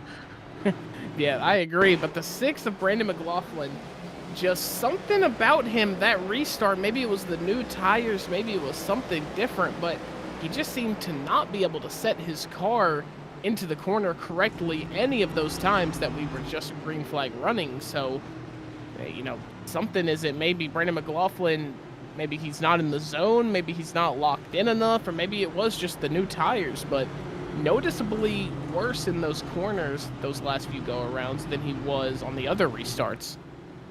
Yeah, and I don't know if him having to battle the 75 was playing into that, whereas in restarts previously he's been able to run unchallenged and be able to just slot in behind the 13 of Everett and just play mimic on the Lions. But definitely something that was uncharacteristic of his other restarts tonight, and we'll look to see when we go back green if it was just a fluke or if it's maybe a sign that something's changed with his approach. Yeah, something that I 100% agree with, and the only, well, I won't say the only bad thing, but a bad thing about having this many cautions and this much downtime is that you kind of get, I'm not going to say stiff, but you get a little accustomed to that downtime. You get a little accustomed to, you know, the relaxation feeling that you get from just pacing your car around 55 miles an hour or whatever the pace limit is here at Richmond. So these guys, once the green flag drops, you got to lock it in. I mean, you got to just go stone cold and you've got to get the job done. And I know me, when I raced Opel and when I started a couple years ago, that was the worst thing for me, was just sitting through caution after caution. And then it became a matter of, well, I just want to get out of this session, get on to the next one. And you know, maybe that's striking these drivers now here, because, I mean, that's the 13th caution at 124 laps. That's, you know, less than 10 laps of caution. Yeah, exactly. You start to get frustrated because you just can't get into a rhythm. And, you know, that as a driver, there's nothing that sucks more than to be able to not get into a rhythm. And so for a lot of guys, you know, they'll have either been in a battle or we're about to be making a move on a guy after setting it up for several laps only to have it get reset because the cautions come out. And that is definitely going to be creating a sense of frustration for a lot of these guys on the track so far. And we'll have to see if that frustration boils over as we get into the closing stages of the race. You know, guys might be desperate to try and get moves done, knowing that there's a high likelihood there's a caution that's going to be coming. Which in and of itself might bring out a caution, because contact could end up with somebody in the wall or dumped or something else. As it looks like we have a car stopped there on the exit to turn 4 or turn 2, sorry. That might delay going green this time by with the pace car lights off. We'll have to see how that plays out. Looks like the pace car is going in. We are going to be official here. Travis Everett does have the button. He's going to press it a little later than normal here, and that seemed to really catch the drivers of the grid off, because he has been sending it as soon as he gets across that line every other time. However, he waited a little bit, maybe sowed some doubt into the drivers' heads as to when he was going to go, and he has busted out already to a half-second lead over the 24 of Michael Peden. Yeah, if anybody's wondering why the 6 just didn't fire off on his own, you can't pass before the green flag comes out. And so, you know, he may have been too cautious and too worried about getting in front of the leader, which would have given him a black flag, and playing a little mind game maybe there on that restart. But very quickly, the 6 is back around the 24 of Peden as he's going to get loose. Is he going to keep it off the inside wall? Yes, he will. He's going to mow some grass and pick up a landscaping build from the track owners there, but he's going to keep it rolling there into turn 1, going slowly. We'll see if he can recover, but such an unfortunate incident for a very strong car so far tonight. That's going to be very frustrating for the 6 of McLaughlin, running strong all night just to have something very minor happen there. Yeah, and if we weren't 13 cautions in, then I would say they would probably throw it for this, considering the fact that we had a caution or two thrown earlier in the night for that exact same reason. And just to put insult to injury, they're going to throw the yellow flag a lap after, so that position is going to stick. We see the 82 of Jaden McCowan here on the replay. I think he might have been the culprit for this yellow flag. And drives it in, gets down to the bottom, middle 1 and 2 there. And very similar, but this time it's going to snap. And contact's going to be made, and unfortunately the 12 of Chris Topping's the innocent bystander there, along with looks like one of the Cows cars. Just unfortunate to have the car snap back in front of you. At that point, you're just nowhere to go. Ooh, yeah, that is actually going to be Tommy D'Angelo. That is that car in front. They got a little bit of collection in the rear bumper.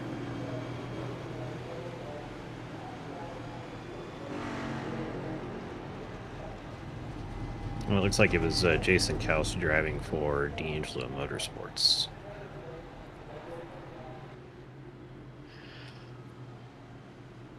As we see, the actual Tommy D'Angelo is safe and sound behind the 23 of Brayland. He's currently P4. But his sponsored driver, unfortunately, was taken out as an innocent victim in the spin of the 82 there. As we see Jaden McGowan slowly making his way to pit lane, who has used his fab hair, so whatever damage he has is going to have to be repaired the old school way. Brandon McLaughlin, we saw have that spin earlier, just a couple laps ago, dropped him from 2nd or 3rd down to 7th, so could be worse, could have dropped even further down, but still going to be a very frustrating situation for the number 6 driver. Yeah, very frustrating indeed. And I think for the number 6 of Brandon McLaughlin, you've got to, get in your own head. You've got to lock back in. He's been extremely good under those exiting circumstances all night tonight. Only a few times I've seen him wash up or maybe catch a little bit of step out from those rear tires. So, all these cautions, like I said, maybe the guard was down, maybe he was just zoned out a little bit. But now that he's had that spin and that near crash into the inside wall, I bet he's locked back in now, and he's probably going to climb up this grid if I had to guess. Yeah, I think he will. He unfortunately has the 12 of Chris Toppings in front of him that is on much newer tires than him by about 7 or 8 laps. But as you saw, Chris did pick up some damage potentially in that wreck. So kind of a trade-off there. McLaughlin's also got his sparring partner of the 75 in front of him. So we'll see if those guys can link up and work to get back up to the front where they were just a few laps ago and give the challenge back to the 13 of Everett. But we're going to go green as they work their way through the restart zone off of turn 4 once again. The 24 on the outside, as you see the 13 Everett hang back just a little bit there one more time and fire off into the distance, pulling instantly a 2-car gap going into turn 1. He's going to get down to that low line that he's been loving all night, and he's going to look to pull away from the 24 as they're 2x2 behind him. Yeah, and the 12 of Chris Toppings, unfortunately, going to smack the wall there behind him. I just saw it in the back of the camera. He looks like he might have some damage. That's the 38. That's the Portuguese driver, Jonathan Pereira, who goes round and round. And we go yellow for our 15th caution of the night. I didn't want to be right about the number of cautions tonight. I just want to put that out there. I wanted to be proven wrong. Yeah, I said it really hoping that I could, spark something, something. It's the holiday season, magic's in the air. Maybe the magic spirit of low caution count would visit us, but no, we just got the demon of high caution count. Yeah, we got the Thanksgiving caution of ghosts, whatever. Yeah, Thanksgiving ghost of cautions past. There we go. Yeah. It's been a crazy long week. I found out on Sunday that me and my wife are hosting Thanksgiving, so it's been a mad dash at work and then at home getting the house ready. So my brain is frazzled. Yeah, that sounds amazing. That sounds like the best news you could have gotten. I do love hosting. I just would have liked at least a week more heads up than we got, but it is what it is. We're all set, ready to go, and hopefully it is not as chaotic as tonight's race has been from a caution standpoint. Yeah, luckily my sister is hosting Thanksgiving for the whole family this year, so I get the pleasure of showing up, eating a whole ton of food, kicking my nephew's butt in 2K and Madden, and then I just, go back home, hop on the sim rig. So Are you one of those guys that like the meme of hey, can you let your cousin win, and you just turn into Dale Earnhardt and be like, no, not a chance. That's not an option. Not a chance. No, not a chance.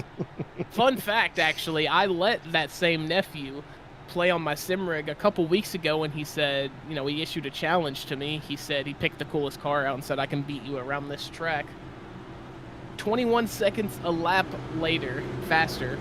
I said, no, son, you are not. Maybe one day when you get old, but not right now. I mean, sometimes you just got to teach him via SmackDown. That's what that is all about right there.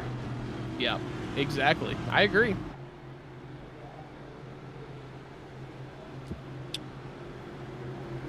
Well, let's see. See a few cars in the pits. Looks like we got Jason Cowles, Chris Perry, and Scott Matthews in the pits. But I believe those guys have long since retired, or are getting, well, in the case of Cowles there, the 459. As you can see with that highly cambered in front right there, he's still getting the car fixed, having used up his fast repair earlier in the race. So stance cars do not work on the racetrack, as much as Instagram wants to tell you. So the 459 is sitting there trying to get a more reasonable alignment out of the front right of that car. But pace car lights are out once again. I'm sure the pace car driver's tired of hitting the switch on and off for the lights. But once again, it's going to be your leader, number 13 of Travis Everett. He's going to have the 23 of Ronald Braylon starting behind him on the inside. And to the outside, you're going to have the 24 of Michael Peden, followed by the 32 of Tommy D'Angelo. That's your first two rows as we're going to work our way through the restart zone once again. This time, no hanging back from 13. Everybody fires off, especially the 23. He's saying, give me that toe. I want to follow you squarely through, as we got a slow car there on the bottom as our field works back up through the gears as we're going green. And the 75, who was mired down in the mid-pack, he's looking to make a strong challenge here. He's currently P3, and he's hungry for more. Yeah, and Gary Braylon had a fantastic start. Amazing start, really. He was right on the back bumper of the 13 of Travis Everett. However, unfortunately, he is going to catch some contact hard into the wall. He will be, as the 23 also makes contact with the 32 of Tommy D'Angelo. I'm not sure. That definitely wasn't intentional. I think they were just fighting over the same real estate without really knowing one or the other was there. And we've got a very spread out top three here. Yeah, that definitely threw the cat amongst the pigeons there, spread everybody out. But the big winner, if you will, even though he did get a bit of contact, was the 75, as he's made up a ton of ground on the 13, and he's going to make a challenge for the lead, as we've seen him do 2 or 3 times so far tonight. And I'm sure the 13 of Everett's going, man, I got to deal with this guy again. I thought that guy was gone after he had that spin earlier. Yeah, and, fortunately for Stoney and unfortunate for Travis, that is not the case. As Stoney Benefield, throughout the course of the race here tonight, lap 144, we're almost 3/4 of the way done with this race. He has really been the only one who has consistently been able to keep Travis Everett in check.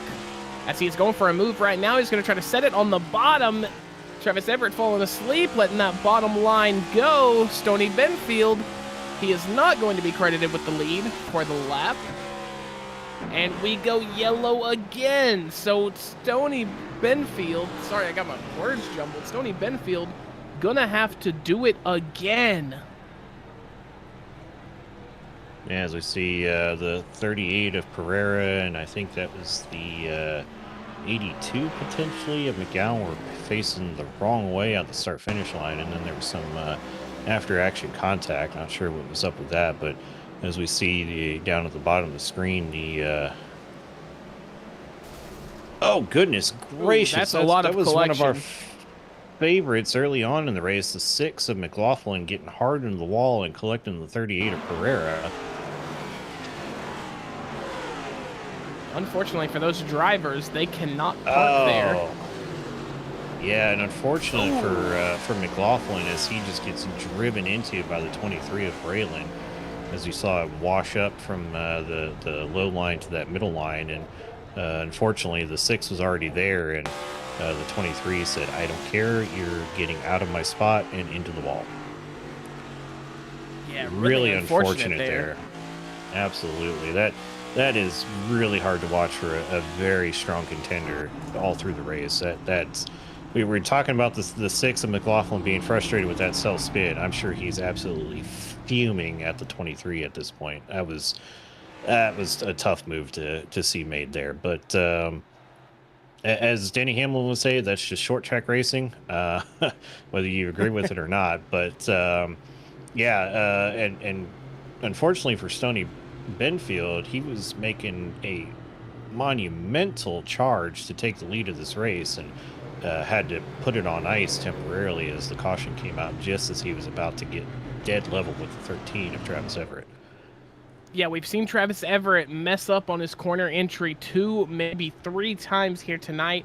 All of those times has resulted in him going down from that leader position, from that first spot on the grid. And Stoney Benfield was looking to make it 100% on that mark, and he had the move done and dusted. He just needed one more corner to get that momentum change, get that acceleration out of the corner to get the move to stick, and Travis Everett luckily had the yellow flag thrown.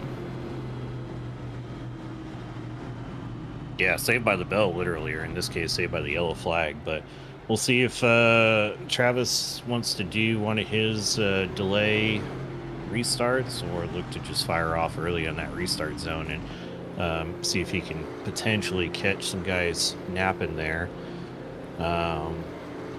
But unfortunately, the result of that caution took out a couple of strong cars that we've seen challenged for the lead earlier in this race. And so that's going to be a relief to both the 13 of Everett and the 75 of Benfield, as they're sitting there going, well, that's one less car we have to worry about challenging us later on in this race. Yeah, I mean, for Travis Everett and Stoney Benfield, the competition is just dwindling down. You do have the 32 of Tommy D'Angelo, who has shown insane promise here, although hasn't been able to really string things together for multiple laps at a time. He has looked good in certain situations.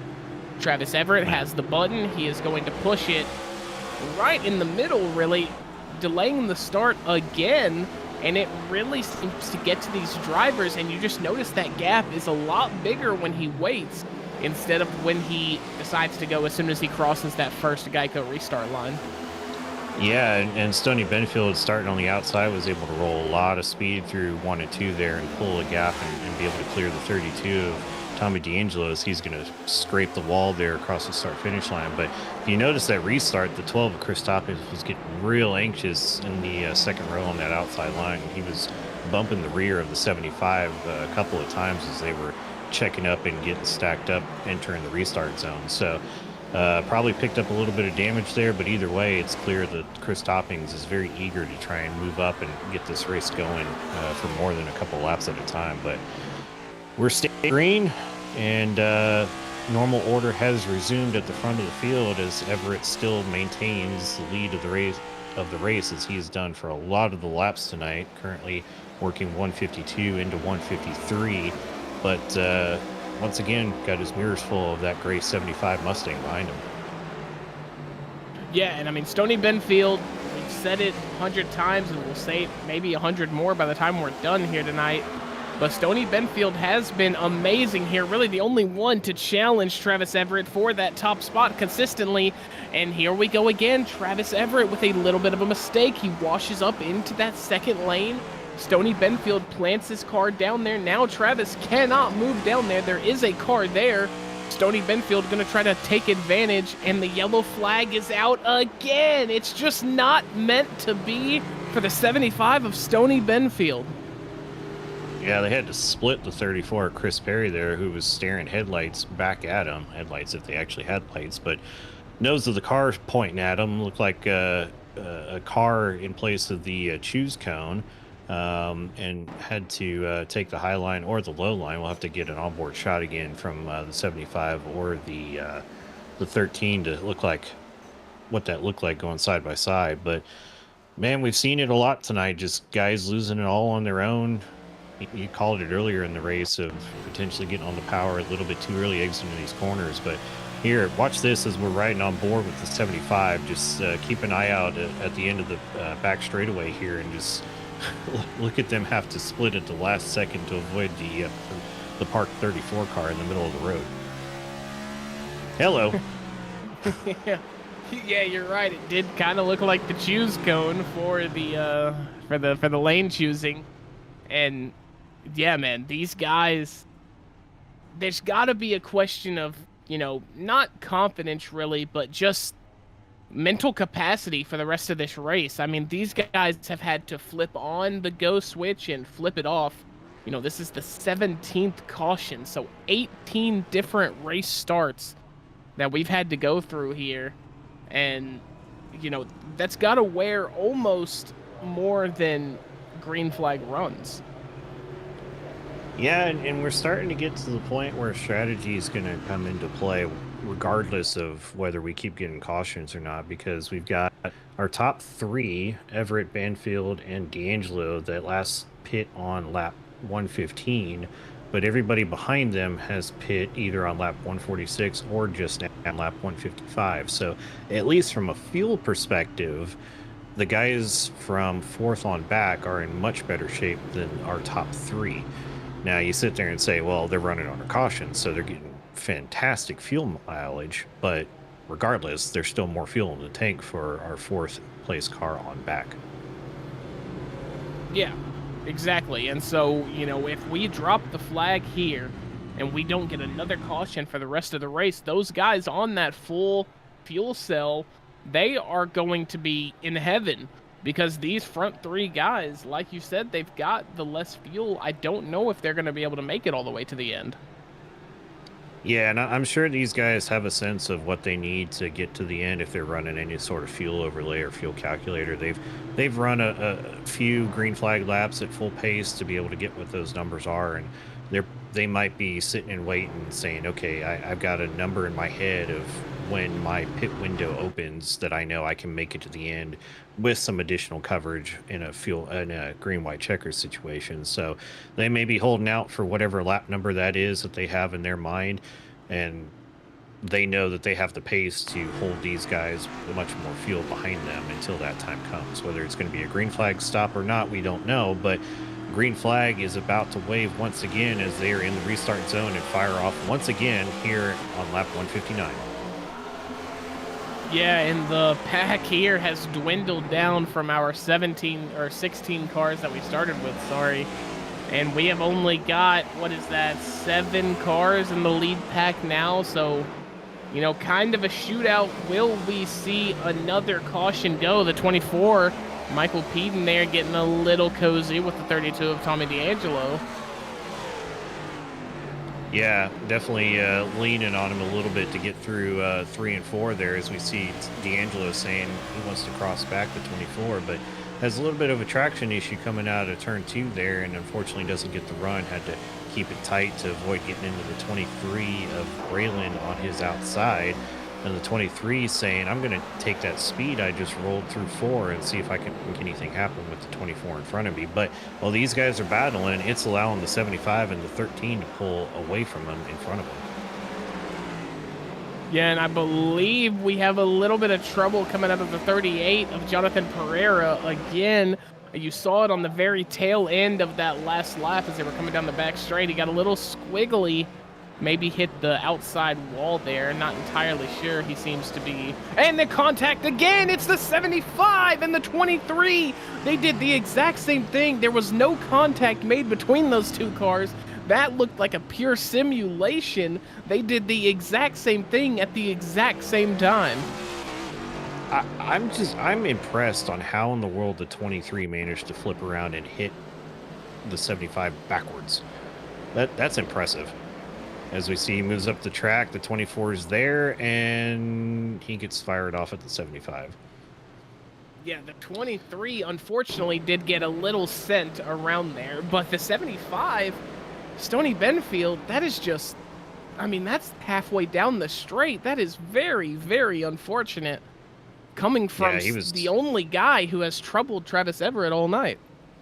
Yeah, he was chasing that car all the way down the back straight, and it finally just gave up on him. And really unfortunate to see there, because he was having one very strong run. You can only hope that he didn't pick up too much damage either from the wall or from getting the 23 thrown into him. But either way, it makes the 13 of Travis Everett very happy to see, as we see the 13 of Everett coming down pit road, which is going to hand the lead to the 24 of Michael Peaton, who was, I believe, yes, one of those cars that had pit much later than our front two. Yeah, and now really heavy is the crown for Travis Everett here, who will be sitting in a very, very good spot here to finish out this race. We are on lap 164, probably be about 166, 167 by the time we get going green again, which means only 30 odd laps to go, and if we can make it green, that is going to be a fantastic test to see who is really dialed in here at the end. Well, and the hunters become the hunted now. So those guys that were on the ideal strategy or had pit later than the cars in front of them are now going to be on the oldest tires and the least amount of fuel, as everybody that was in front of them is now pit. And with such a small pack, it's not like they've got 20 cars separating them that the guys on fresh tires and full fuel have to work through. So good news, it looks like the 75 of Benfield still had a fast repair. He's back out there. He's not waiting around to get the damage fixed. So either whatever damage he had was minuscule and he chose not to get it fixed, or he utilized that fast repair and wants to get back in this hunt. But good to see that we still have some challengers out there. You know, he's going to be fast. I mean, his car's fully fixed.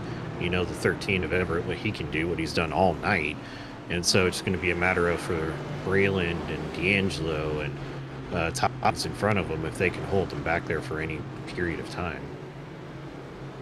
Yeah, and the 23 of Gary Brayland, the 12 of Chris Toppings, we have seen those cars get into trouble on more than one occasion here tonight.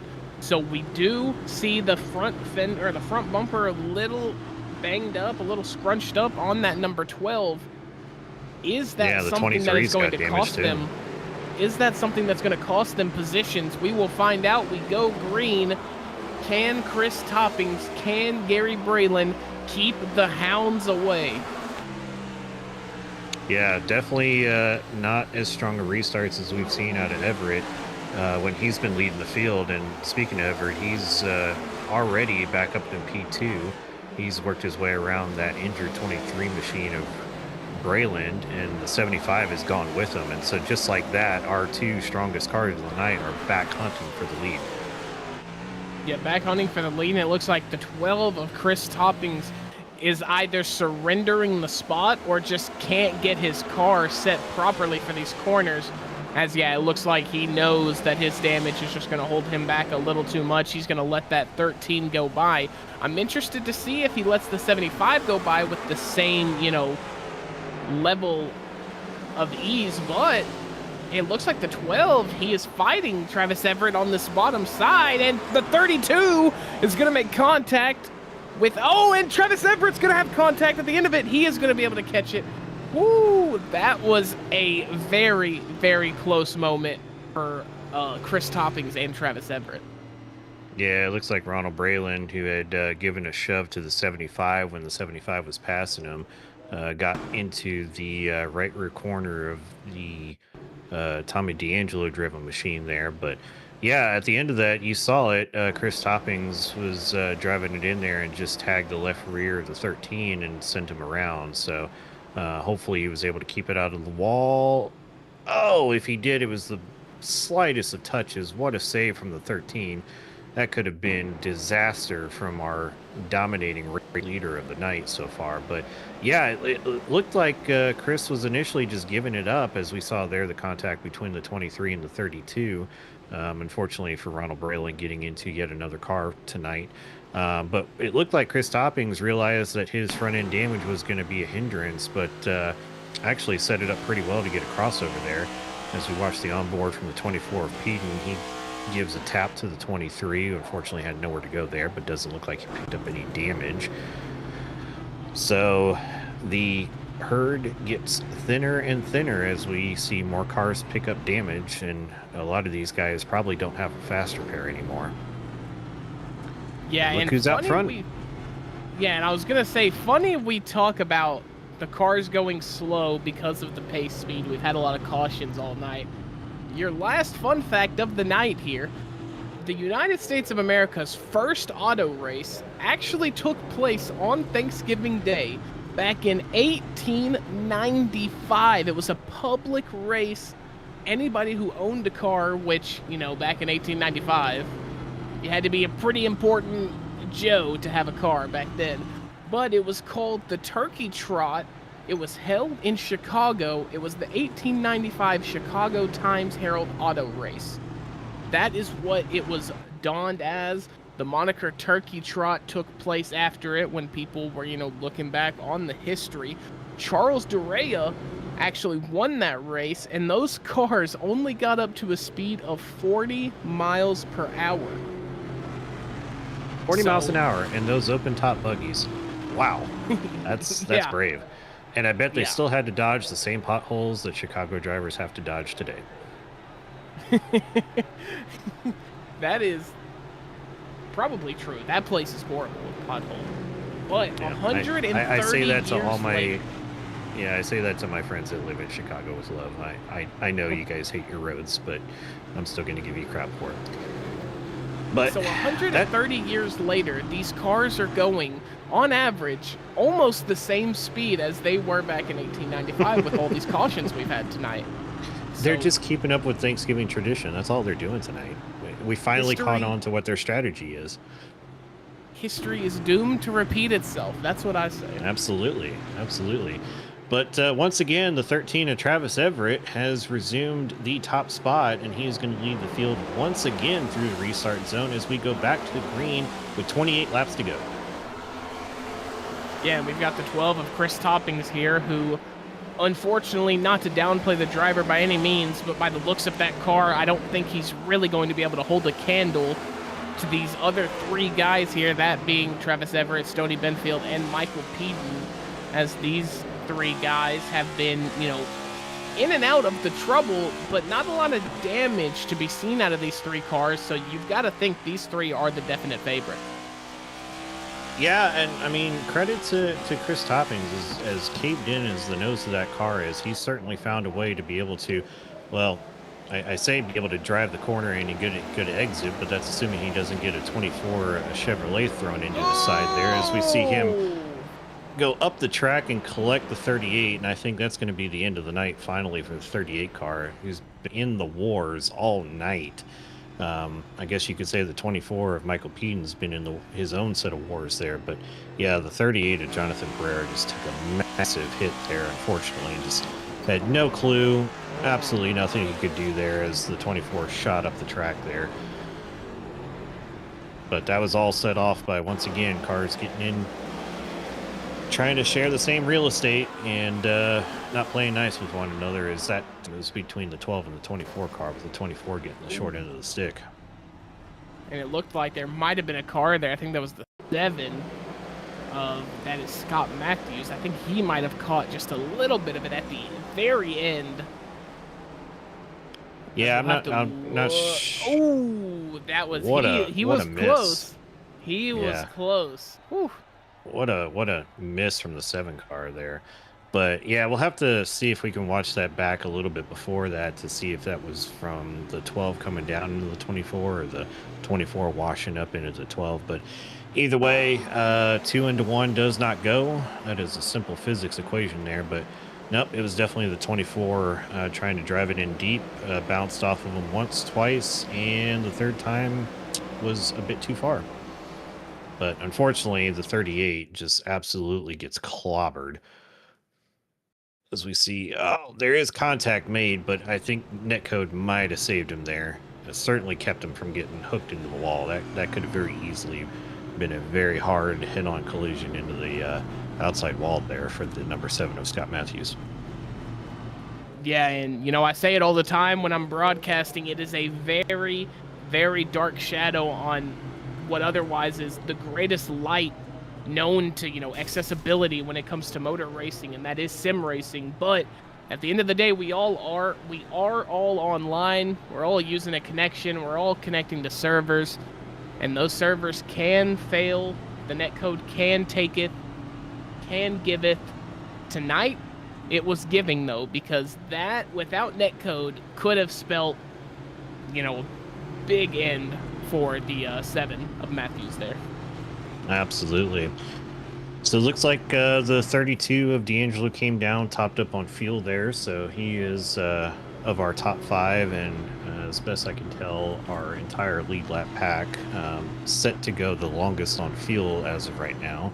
So we'll see if that plays into account. But you have to, we look at this field that kept dwindling in size as we went on through the night. We're down to, 20 laps to go. We were hoping to get some green flag running, but yeah, these guys still keep finding a way to keep that from happening, unfortunately. Maybe just finally we'll get some green flag action all the way to the end for these last 20 laps. Yeah, and something I hate to, kind of break the immersion, break the connection we try to make this as real as possible for our drivers, but there is only 12 minutes left in this session. So we've got to kind of get a move on for these guys here. I would hate to see this race end under, a preemptive checkered flag because of the time constraints. But Travis Everett, if it was up to him, this race would have been over an hour ago, because he is driving an excellent race here tonight. Yeah, he gets a great restart there, does that swoop up to the wall and gets a real good line through turn 1, and that's allowing him to pull a 3, almost 4 car length gap to the 75 of Benfield behind, as we see Benfield drive it in deep, try and keep the momentum away from the 12 behind him. The 12 is going to get a good run, though, out of 4 and look to challenge going down into turn 1, and we've seen the 12 is not afraid to trade paint tonight. Yeah, there is one thing about Chris Toppings, and that is he is not afraid to go to war. He's battle scarred, he's battle tested, he's war ready. He's got it all, man. He's got it all except a clean car, unfortunately, because that damage does indeed catch up to him. We're on board with Tommy D'Angelo here. We see the back end of that 23 Freedom machine, and it has seen its battles as well. We can nitpick all day and probably see damage out of every one of these cars, but the one thing remains, and that is that Travis Everett is, as the kids would say, out here. Yeah, this is definitely the biggest lead that he's had all night, which is kind of surprising to say with how strong he's looked, but he just builds up these runs and it gets cut off with caution. So trying to finally show off the strength of that number 13 Mustang. And Stoney Benfield, he's been caught up in other people's unfortunate incidents, but he's got his car repaired, but not looking quite as strong in the closing laps. We'll see if maybe he's just conserving tires and look to make a push towards the end, or if this is truly just the pace of the car at the moment. As that gap is kind of stabilized to be about 8.5 tenths or so between Benfield and Everett as we come up on 15 laps to go. Yeah, and Gary Braidland having a little bit of a look here at P4, Tommy D'Angelo. He is looking to try to get something done here. He's got a little bit of time to work with, because if you're the driver of that 23 machine, I'm sure you're thinking, well, the win's probably out of the equation. But I sure can fight for second here, as these 4 cars, P2 through P5, are kind of grouped up, as you see the 32 of Tommy D'Angelo taking a little bit of a look inside here at Chris Toppings. He's not going to be able to get that done. He's going to try to make it work around the outside, but Chris Toppings is there. I don't know if he's intentionally blocking that lane or if the damage of the car is just causing him to wash up. Either way, it worked for a little bit, but the 32 of D'Angelo is going to go inside. It looks like Chris Toppings, being that high up the track, looks like he might just be surrendering the position, but who knows, because he swerves back on the straight, and I'm not entirely sure what's going on anymore, Zinni. Yeah, I was going to say that we've seen that from the 12 car before, where it looks like he runs high and just is giving up the inside lane, but then he goes for the crossover and has this real aggressive dive down to the inside in the next couple of corners. And it's worked out, but other times, as we saw there, it comes real close to disaster as you end up having two cars fighting for the same piece of track there. But looks like finally the 32 of D'Angelo has cleared him, and barring a strong run from the 12, doesn't look like he's going to be able to try and get that position back. So the 32 of D'Angelo can focus forward and try and run down our front two. And speaking of running down, that 75 car has closed the gap a little bit. It's now down to about half a second. It was up almost to a second, about 8.5 tenths. It's now down to just about 5 tenths of a second now, as they come up on the lap car of 34. Yeah, I was going to say, if you look out in front of Travis Everett, that is some back markers he'll have to navigate through. Sometimes you don't get as lucky as they just did. Sometimes they want to fight you to the bitter end, to stay on that lead lap, but they were cool about it. They let the two drivers through, and we might have ourselves a battle here to close out this race. Yeah, the 75 of Benfield's taking another 2 tenths out of the lead that Everett had built up, and so now you're looking at a battle finally developing after some lengthy green flag running here. It's down under 3 tenths of a second as they're coming out of turn 2.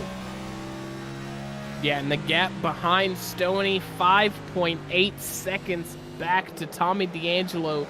So it's safe to say that as long as nothing happens, damage-wise or, a crash between these top two, it is more than likely going to be Travis Everett and Stoney Benfield 1-2. But can Stoney Benfield actually get this overtake done? We're coming down on 7 laps to go. He is going to have to try to make something happen, and he's going to have to try to make something happen pretty soon. Yeah, and as they cross the line and go to 6 laps to go, Matt, go knock on some wood to make sure that nothing happens with these guys. So, but yeah, there's an old adage in racing that catching a guy and passing them are two very different things. And as we're seeing, the 75 is able to catch the 13, but getting to a position where you can try and make a move on him is going to be a completely different story. And so now you have to wonder, one, has the 75 used up its tires more than the 13 of Everett? Is there any legacy damage still on that 75 from the incident he's been collecting in? Or is this just simply Travis Everett saying, I've had enough, you're not getting anywhere near me, to try and put a nose to my bumper? Yeah, and you said it a second ago, the coaching that I've had in the sim racing world, Suelio Almeida, he has told me that winning, the hardest part about winning is leading. And, if you're in the position of Stoney Benfield, it's simple. You've got to cross him, ideally right before that checkered flag comes out. But if you're Travis Everett, you have got to formulate this plan on how you're going to defend this position. It's always been said defense is harder than offense. And we will see if the defense of Travis Everett is better than the offense of Stoney Benfield. I 100% agree. I've always found it easier to go chase somebody down than it is to try and play defense and look in the mirror and not necessarily mirror drive, as you'll see some guys doing, and it causes issues, but just knowing that, you're out in front, it puts an extra layer of pressure on you that it's hard to deal with. And so, like you said, to be in the position of Benfield, your job's simple. You see a guy in front of you, your only objective is to go run him down. But he's got 1 lap to do it as we take the white flag, and it's a 2-horse race, and I don't know if Benfield's going to have enough of a car to get there. Yeah, 75 Benfield, he's going to try it, but the Tobacco Road Sim Racing Thanksgiving All-Star race, it has been a slow one, but it has been a good one. For the 13 of Travis Everett, he has himself a monster night, and he brings it home in first place. That is something he can be thankful for. Absolutely. In a race that lasted longer than it's going to take to roast your turkey tomorrow, Travis Everett walks away with the winner of tonight's All-Star Classic. So definitely hats off to him. He was clearly one of the strongest cars all night. Had some unfortunate half spins that he was able to save, and realistically be able to keep it out of trouble played a big part in him walking away with the win tonight.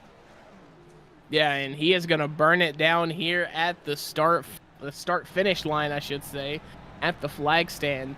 But I just want to give a quick shout out to Stoney Benfield, because he saw war tonight. He was battle tested, and he was still able to keep it within half a second of Travis Everett here after 200 laps. So big shout out to him. Absolutely, yeah. If Benfield wasn't able to do that, it would have been, not saying it wasn't a boring race forever to begin with, but we would not have probably looked at Everett as much as we did tonight, because with all the other battles and action going on behind them from third on back. But absolutely, hats off to the 75 being able to keep taking it to the 13 all the way to the end, but ultimately it was just too much to try and tackle, as the 13 is going to walk away with tonight's win.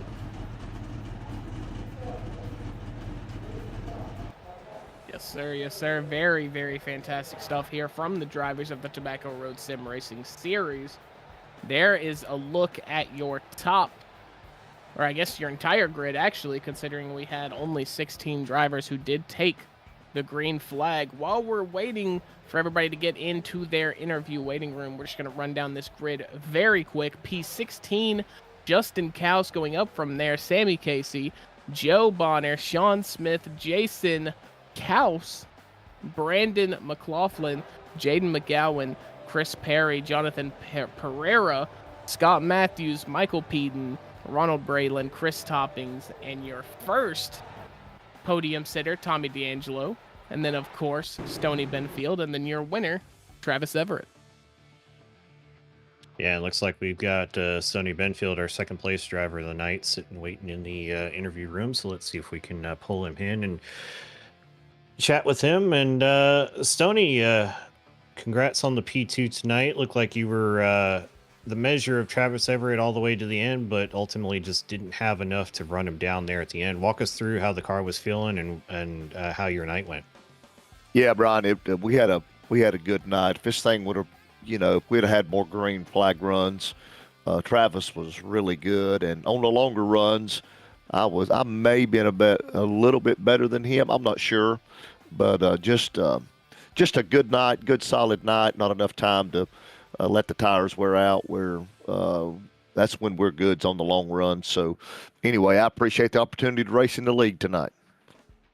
Yeah, we were commenting several times that it seemed like every single time you were able to draw even with Everett and challenge him for the lead or try and make a move for the lead, there'd be a caution flag that came out. And so I'm sure that had to be frustrating on some level. But how was the tire wear out there for you guys tonight? My tire wear was probably just a little better, and here's why. I was not shifting. And I know the 13, Travis, he was shifting, so my tires were, after like 50 laps, still on 90%, 85% on the right side. So, I was banking on long runs, and it just didn't happen. Yeah, we were talking about that pre-race about whether we get some long green flag runs and how tire strategy would play out. But congrats again on the P2. We'll let you get out of here for the night. But before we let you go, got anybody to thank on this Thanksgiving holiday? I sure do, Brian. You, of course, can see my sponsors on my car, nc811.org. They've been very gracious and generous to help me. And then Cook's Landscaping Group, Cook's Tree Service.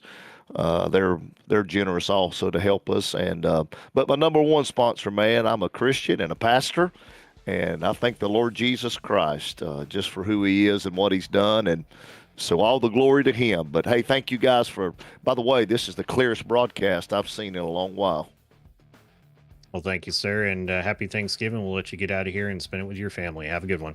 Thank you, buddy. See you now. Bye-bye.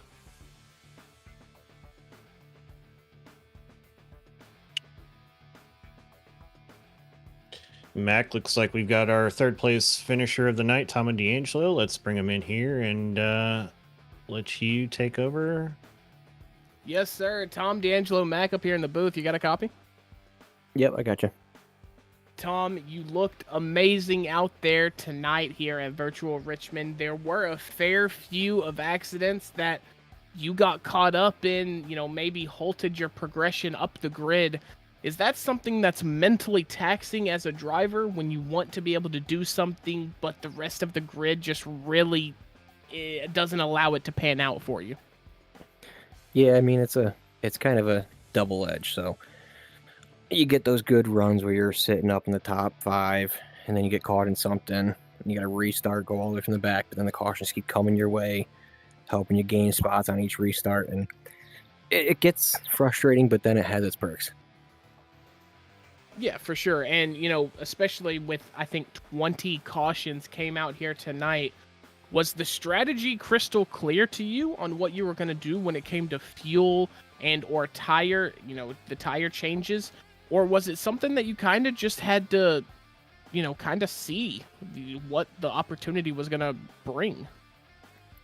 Yeah, it was more just waiting and seeing. I didn't really feel much fall off. Like, obviously the lap times are showing it, but the handling was still there. I didn't feel like it was going away on me. I was just kind of following. I was trying to follow Travis as much as I could, stay with him. Whenever he would head down, I would try to head down. But I didn't feel much of tire wear, so I was kind of just playing it by ear. Yeah, well, I mean, you played it well. You finished third. You're on the podium here tonight in the Thanksgiving All-Star race. In the spirit of Thanksgiving, let everybody on the broadcast and everybody out watching at home, let everybody know what you're thankful for and, who you can thank for tonight's performance. It's really all about my sponsor. So my car I race dirt cars, dirt big block modifieds. All these sponsors on my car are the ones that actually sponsor me in real life. So like I have Ruby Contracting, Koval Electrical Contracting, Snap-on Tools, Chris Morris, I Get Junk, Michael Waltrip Brewing, Tech Protective Coatings, and everyone that helps me do what I can do. Yes, sir. Yes, sir. Well, Tom, it's going to be a long weekend. Hopefully you get your stomach full of that good Thanksgiving dinner. We're going to let you go. Enjoy your night. Enjoy your Thanksgiving and have a fantastic night. You guys too. Happy Thanksgiving.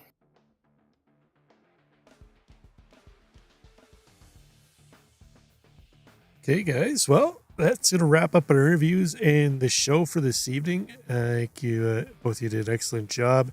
It was a trying race, man. Those cautions, I didn't think they were ever going to go away at one point in time, but thankfully we got all the way through it. Should give a quick mention here. If you're interested in joining the league, they are recruiting for season 2. They've got a couple races left in this season. You'll find a link to the Discord in the description of the video. If you're interested in joining, I believe it's 24 races coming in next season.